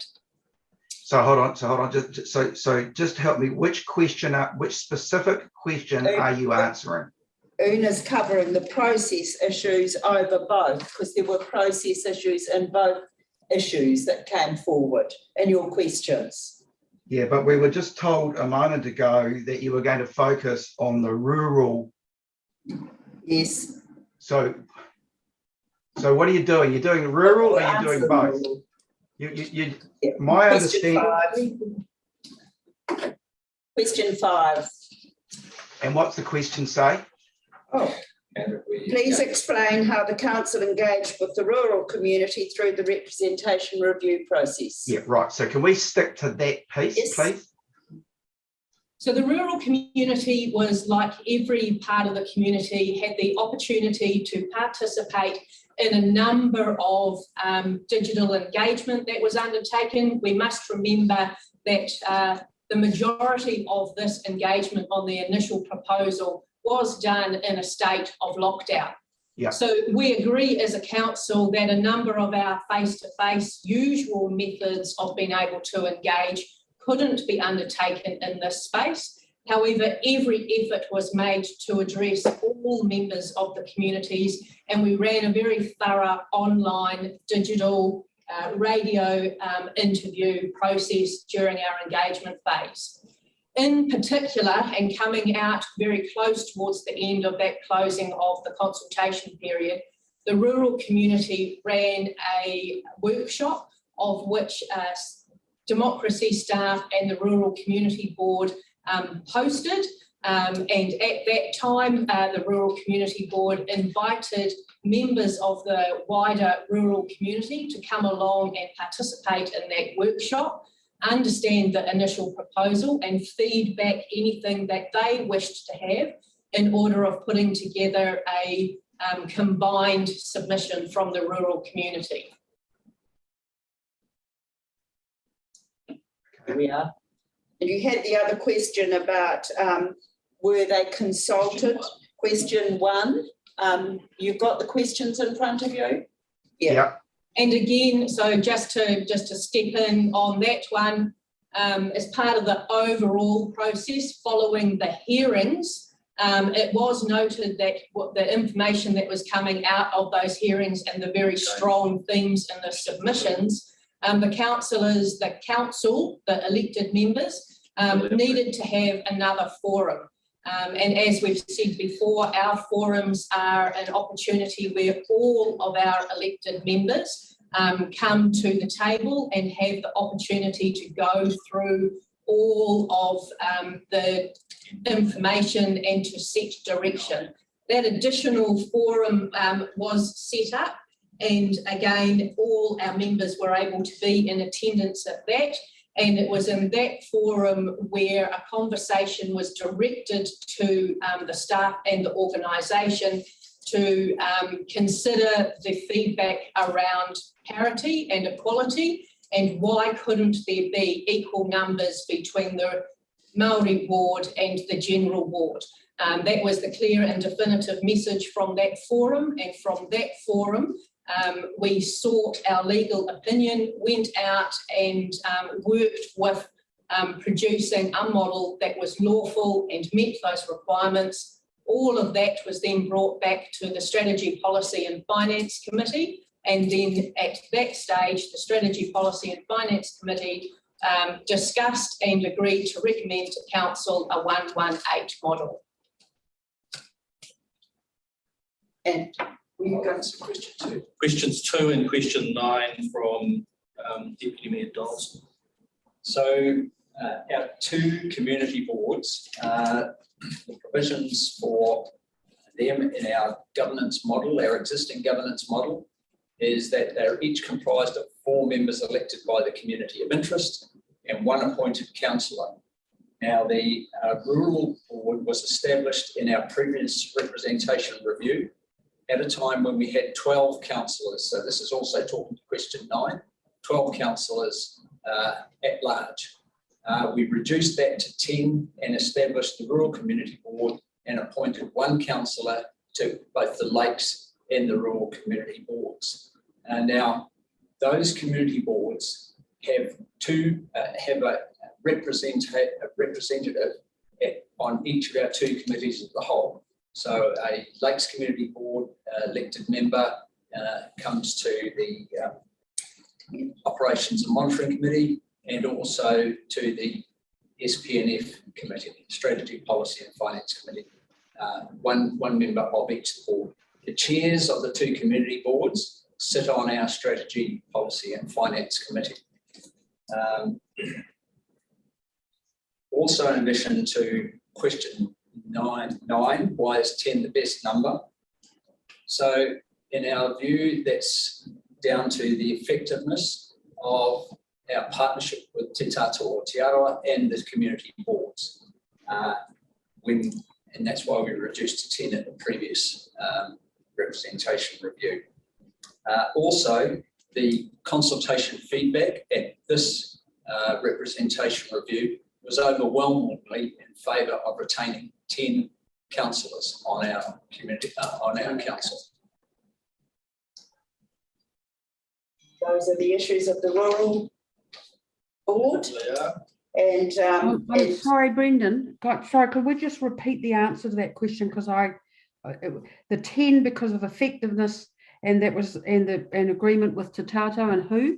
And the 2 community boards. So going back to the no, please. You've already repeated yourself quite a bit. So, yep. And the second reason was? The overwhelming feedback was in favour of retaining 10 councillors. Okay, cheers. Thanks. Sorry, I just couldn't digest it all at once. Right, so to the Māori So hold on. Sorry. So were the community boards consulted directly?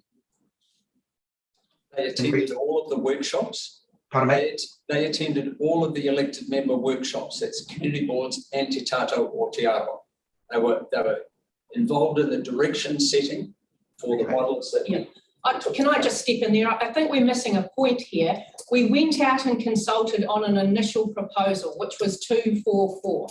We got a huge amount of feedback on that. And when the council received all of that and following hearings, the directive was to, based on that feedback, look at a model option that was lawful and had that equality between the Māori and the general board, and that's what the council did. There was not an opportunity, I guess, I'm kind of hearing that you feel there should have been a second round of consultation. The timeline did not permit us to do that. We went out and consulted on an initial proposal. Feedback came in that required the council to re-look at that initial proposal, and from that, they took a final proposal through to the Strategy, Policy and Finance Committee, which was adopted. So that final proposal came directly from the feedback and the themes that came out of consultation. And can I just check, is that where you say the chairs of both the community boards were on that committee? Correct. Yeah. Thank you. Now to Lachlan to cover the other. Can I just check with the panel that there's no questions on, any further questions on that rural board issue? No, I think we're done on the rural ward issue. Okay.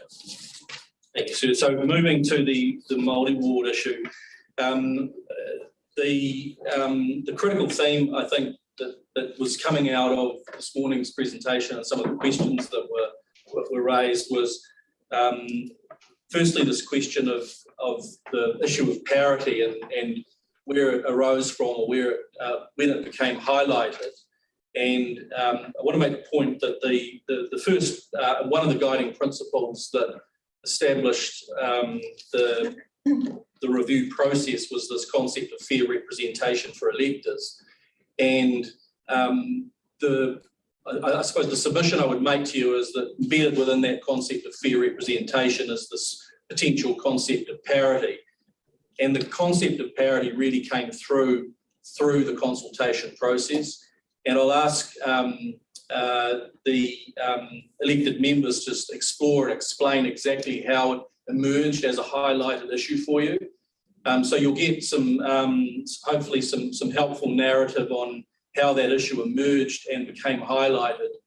And then the other point that I think was raised this morning, which seems to be firming up as a critical issue, and I think it was one that Commissioner Bingham raised, which was this, I think the words were sort of a sacrifice or a tension that existed between, on the one hand, establishing parity in terms of the vote around the number of, or the elected members around the table, and the raw numbers of Māori seats within the Māori ward, and how one gave way to the other.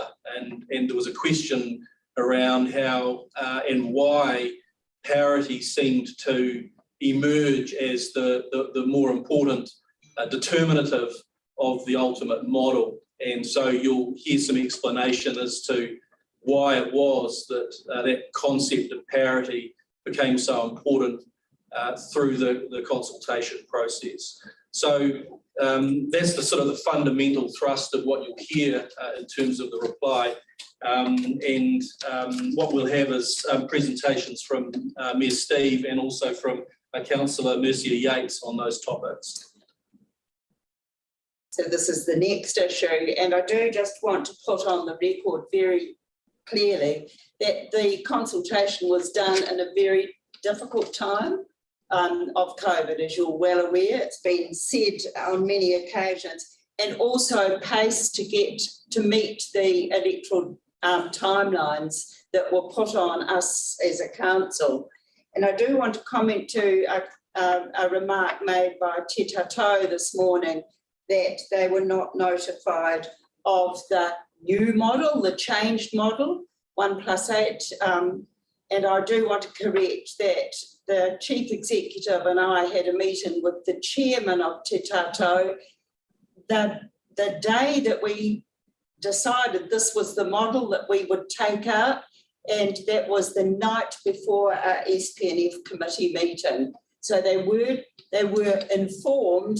I'd hardly call it consultation when they didn't get time to respond, because the time frame for our response was closing in on us. So now I'd like to ask Mercia, and if I do explain rather than she explain, and she'll do it her way, that Mercia is going to speak to the issues of where did parity come in, the Fenton Agreement, what changed for us to bring that into the discussion. And Mercia is one of our 40% of councillors of identified Māori origin who really are at large on our current council.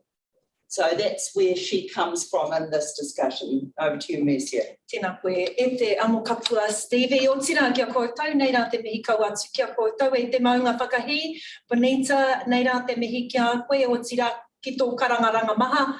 E whakarongo mai ana kia tātou I tēnei wā, I tēnei rā, e tau patu ana I tēnei kaupapa, hea anō. Tēnā tātou. First of all, I'm going to address a couple of the questions here, actually 3 in fact. Number 3, which is to do with Reynold McPherson's comments regarding the Fenton Agreement.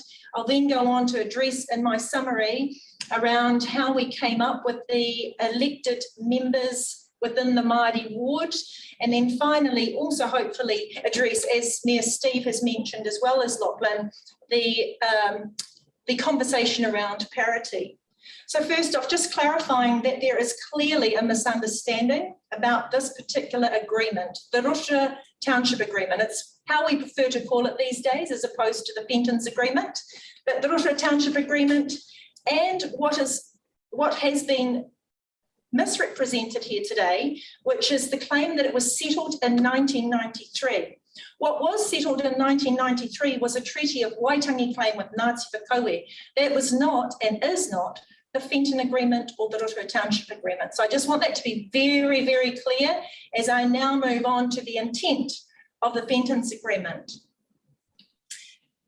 So, with regards to our Fenton's Agreement, it is now our opportunity as the Rotorua Lakes Council to start addressing the intent of this agreement, which was to reciprocate the generosity of the gifting of land for the establishment of our township. Council sits on Ngāti Whakaue mana whenua land. The sacrifice that then we discuss when we're looking at the seats, and in particular, as has been mentioned, the want and the desire of Te Tātou to have 3 seats in particular, that sacrifice, Bonita, has come to the reduction and more importantly, a lost opportunity to have voter parity. When we look at our Māori seats in particular, to ensure greater voter parity, which is what we are responding to right now, is in direct reference to the submission made by Ngāti Whakaue when we were looking at what does representation look like here. May I also mention that Ngāti Whakaue at that time chose not to be part of Te Tātou's submission. So whilst Te Tātou represents a representative of Te Arawa, in this particular submission, they weren't. It was Ngāti Whakaue that held council to account with regards to our Rotorua Township Agreement. They demanded that parity and fairness were paramount in our decision. It was never an easy way for us to determine, given that Te Tātou had presented with a 3-seat option, and then Ngāti Whakaue on the other hand saying we want parity, we want to see fair and equitable voter representation being demonstrated by our council. There is something really, really special and unique around the township agreement. And that is, it underpins and identifies that our whole community are important. And I think that's an important part to redress when I acknowledge those that have submitted earlier today, because that is exactly the pure intent of the township agreement, is to ensure that mana whenua have the opportunity to be as, what's our word, Kehi, as generous in spirit to the rest of our community. And that is ultimately what council are wanting to do here. Just moving along here. I suppose what I want to actually call out right now, because it has been very, very hard sitting, albeit in a Zoom situation, listening to what I would call in 2022, the unforgivable insults to our people. Nor tēnei whenua aho. So when I hear that we are being marginalised yet again, time and time again actually, to being reduced to only 3 seats whilst the majority sit with 7, it is actually unforgivable to be able to even think clearly as to what that looks like for our people. Ka aroha kia tātou. So on that point, I would just like to revert back to the Fenton Agreement once again and say that the Fenton Agreement was always about partnership. Was always about partnership. Ngāti Whakaue insisted that parity come into it as well. And with that comes equality. So we're not wanting anything more or less than to ensure that each and every one of our population here in Rotorua have the equal right to vote as their counterparts on the general roll, whether they're on the Māori roll or non-Māori roll. So koira noi hoa tāku I tēnei wā. I'm not too sure if there is anything else in that to discuss other than perhaps the 3-seat option. Well, so sorry, but there is a point to discuss. We've asked the question about where in the process did the specific issue around equity and parity come into the discussion. So there was nothing there at the start, and we're trying to find where it comes in, and we haven't got that from you. Okay. So can I just give you our numbers? So 64,050 of our urban population are made up of Māori. Total. No, hold on. Total urban population. So hold on. What we're trying to we've got all the background stuff. What we're trying to understand is where in the process did the discussion about parity come in? Because right at the very, very start, you went out with 4 key parameters. Yes. And parity wasn't one of them. We're trying to work out when did it come in, and that's the guts of the question. Right. It came in when we had the submissions and Ngāti Whakaue presented, and they spoke about fairness and equity. And their fairness and equity was around not just having people on seats, but ensuring that our Māori voters had equal opportunity to vote for people.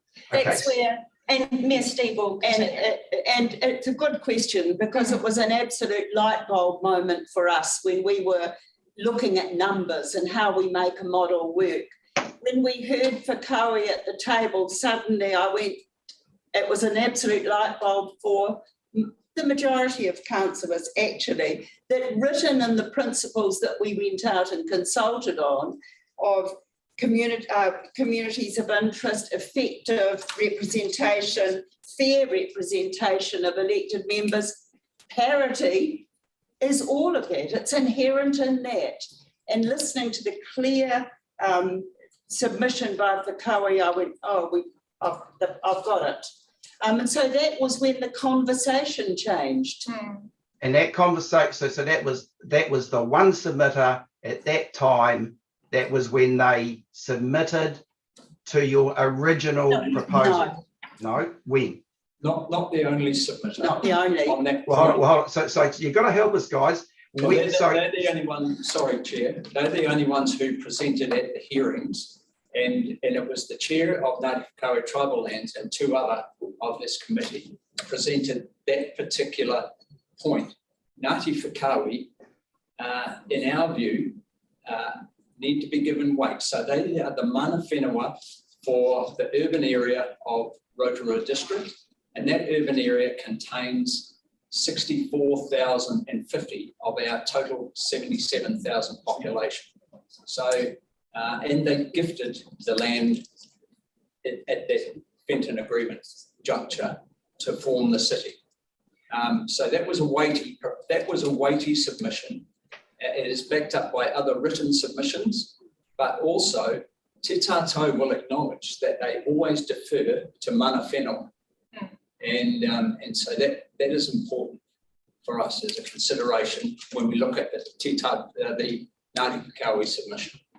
So again, and I've got to tell you, we don't usually drill as much, but so in your final decision, was any of this messaging you've just given us now articulated and recorded as part of your decision?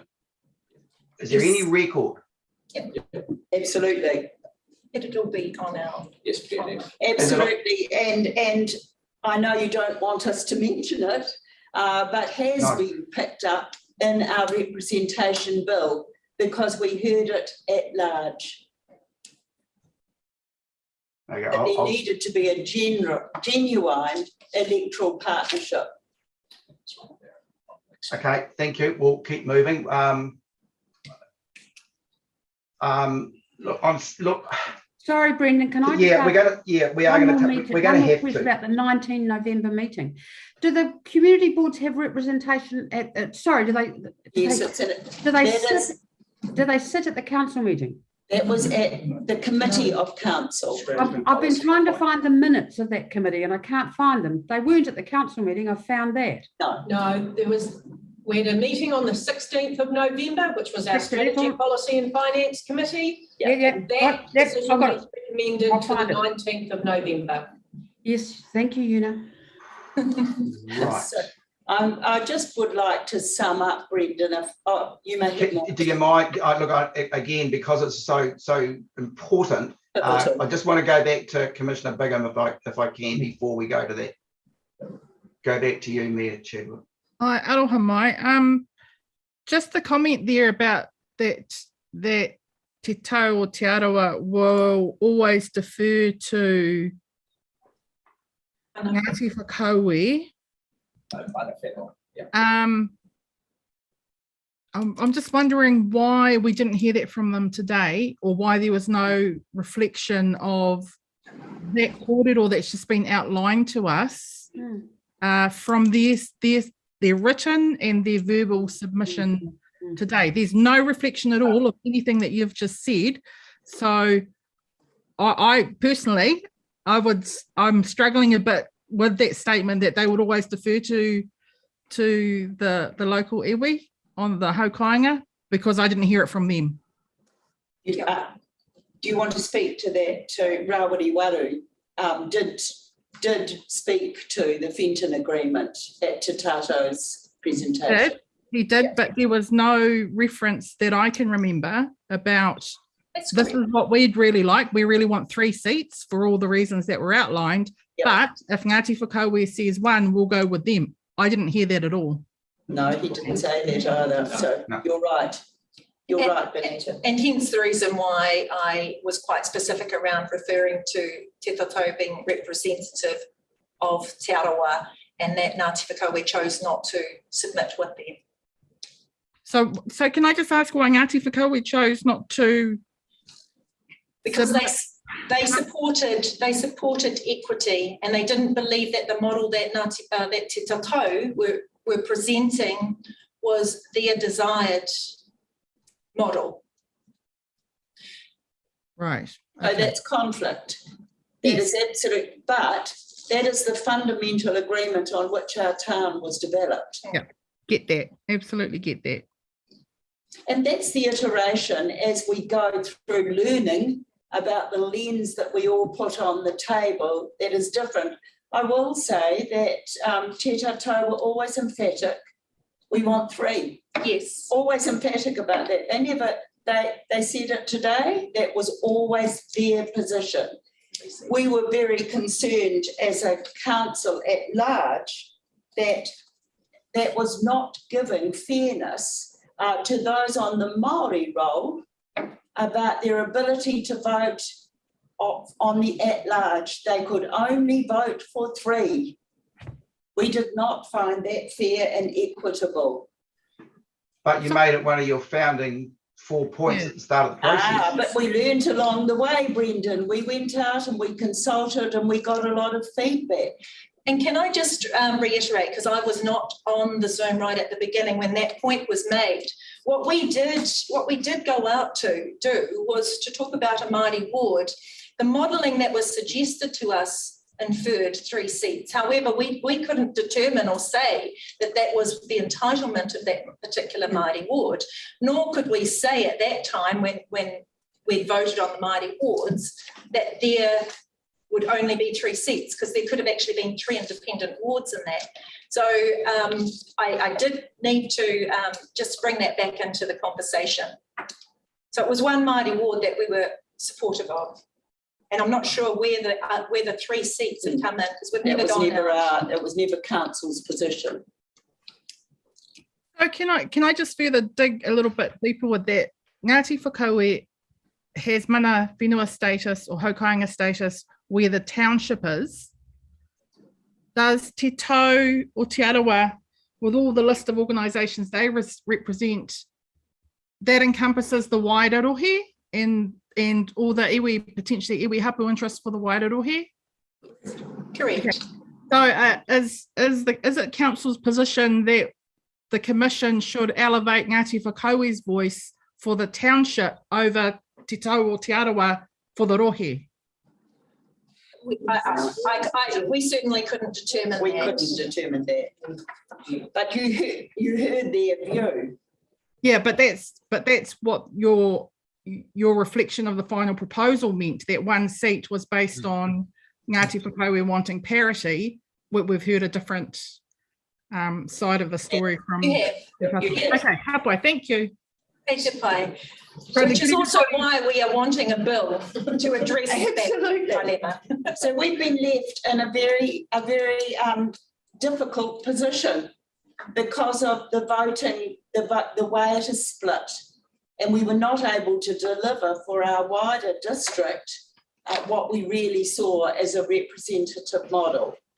That's out from today and is out into the future and will be dealt with outside of here. Sorry, can I ask one more question relating to that? When it comes to co-governance, in terms of Article 4 of the treaty, do you also have separate agreements and or discussions with each of the hapu, I suppose? Yeah, Ngāti Rangirehe. Yes, we do. We have partnership agreements with MOU, memorandums of understanding. So what is the difference between the role of Te Tau and the role of individual, I want to say iwi, but in terms of the governance of the Rotorua Rilwi, what is the different status, or maybe that's the wrong word, maybe it's just role of the Te Tau, I've got that back to front, I think, because I noticed its membership as landowners and this and that and the other, and then with regard to governance, kawangatanga relationships with each of the iwi. What is the clear example of the difference, so I can get it, if you know what I mean? I would say it's incomplete. So when we began the partnership, the best that we could get was to have a partnership board that sat on the committees of council, but they are not the ultimate decision-making bodies at council table. And that's why we came up with a model that better reflects equity, even underwhelming 1-1 plus 8. That is parity. Well, then I'll just chase that little bit of Benita's up slightly. Given that, and I understand that, it makes perfect sense to me, 3 Māori councillors in terms of that division of roles versus 1 in terms of effective representation for members for the residents who are on the Māori electoral roll. Maybe that's the question we were looking towards, was how does one provide effective representation when you might have three or a different number? So that's why we're going at this, because we're just, yes, I think we're struggling towards it. Certainly, Yeah, I I'm can now see. starting to understand. But yeah, thank you. And I won't We're ask still another struggling question. with it too. we're struggling with it too.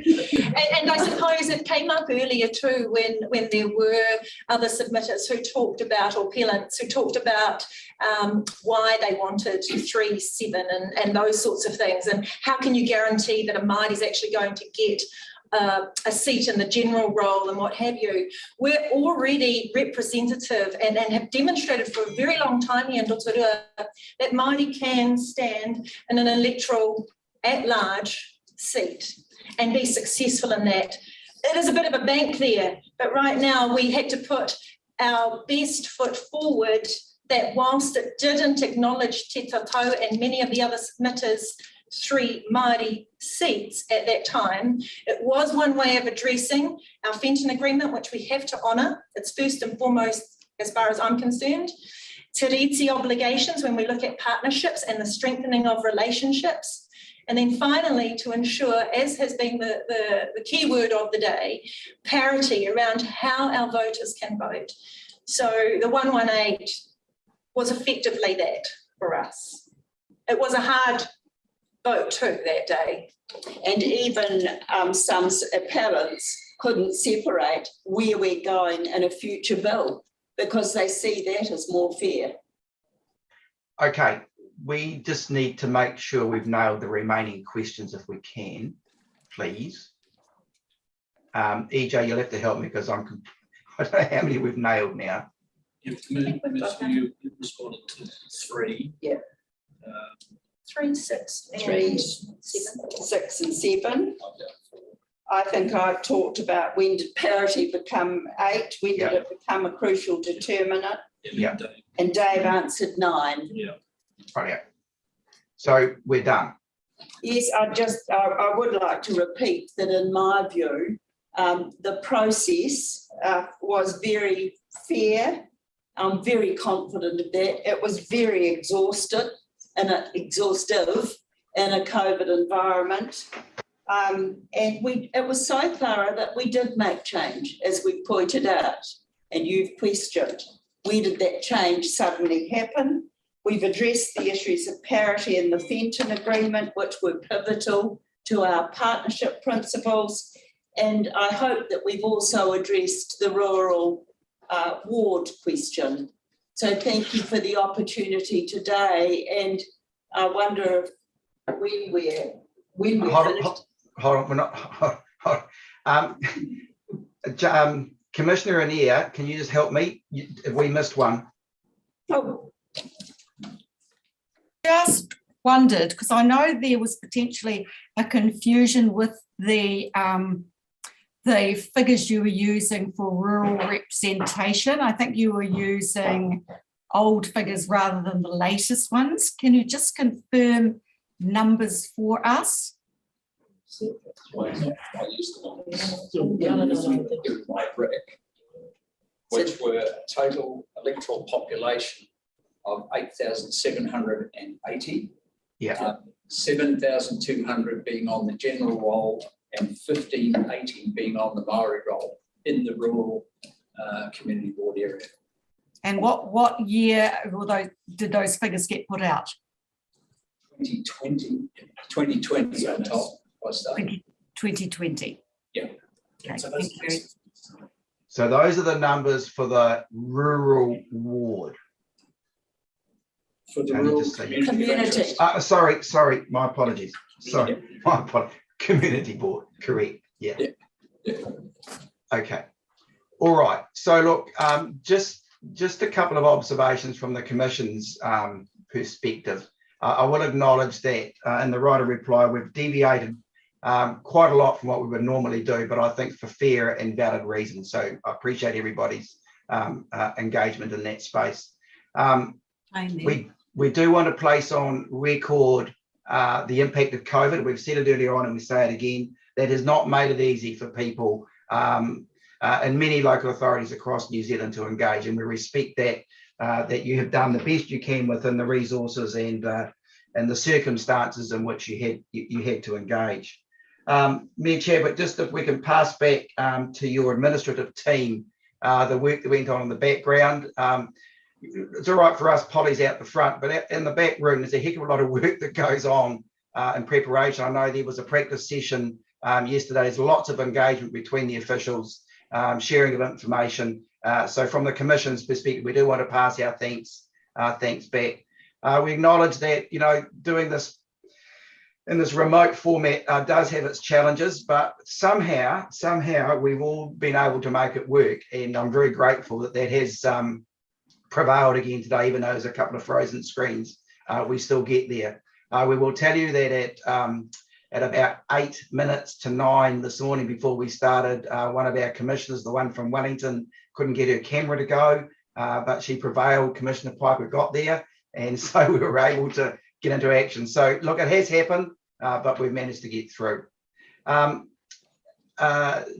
last observation is that we now have to go away and make a decision, and we all know that all decisions have to be concluded by April 10, which is not very far away.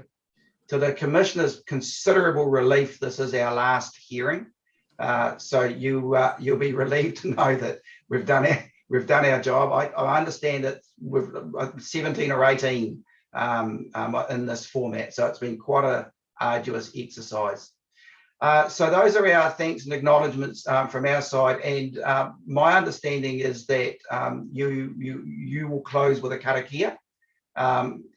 We're very happy to, but I think it'd be respectful if you were to take up that role for us. And so Mayor Chadwick, back to you. Nō reira māku tō tātou nei karakia, hei whakakapi tō tātou hui tēnei ata nei, te mihi kau atu kia koe te katoa, kia hehiri tātou. Kia whakairia te tapu kia wā te ai, te ara, kia turuki whakataha ai, kia turuki whakataha ai. Haumi e, hui e, tāe e. Tēnā tātou. Thanks everybody. Kia mihi kai. Kia ora rā. Kia ora.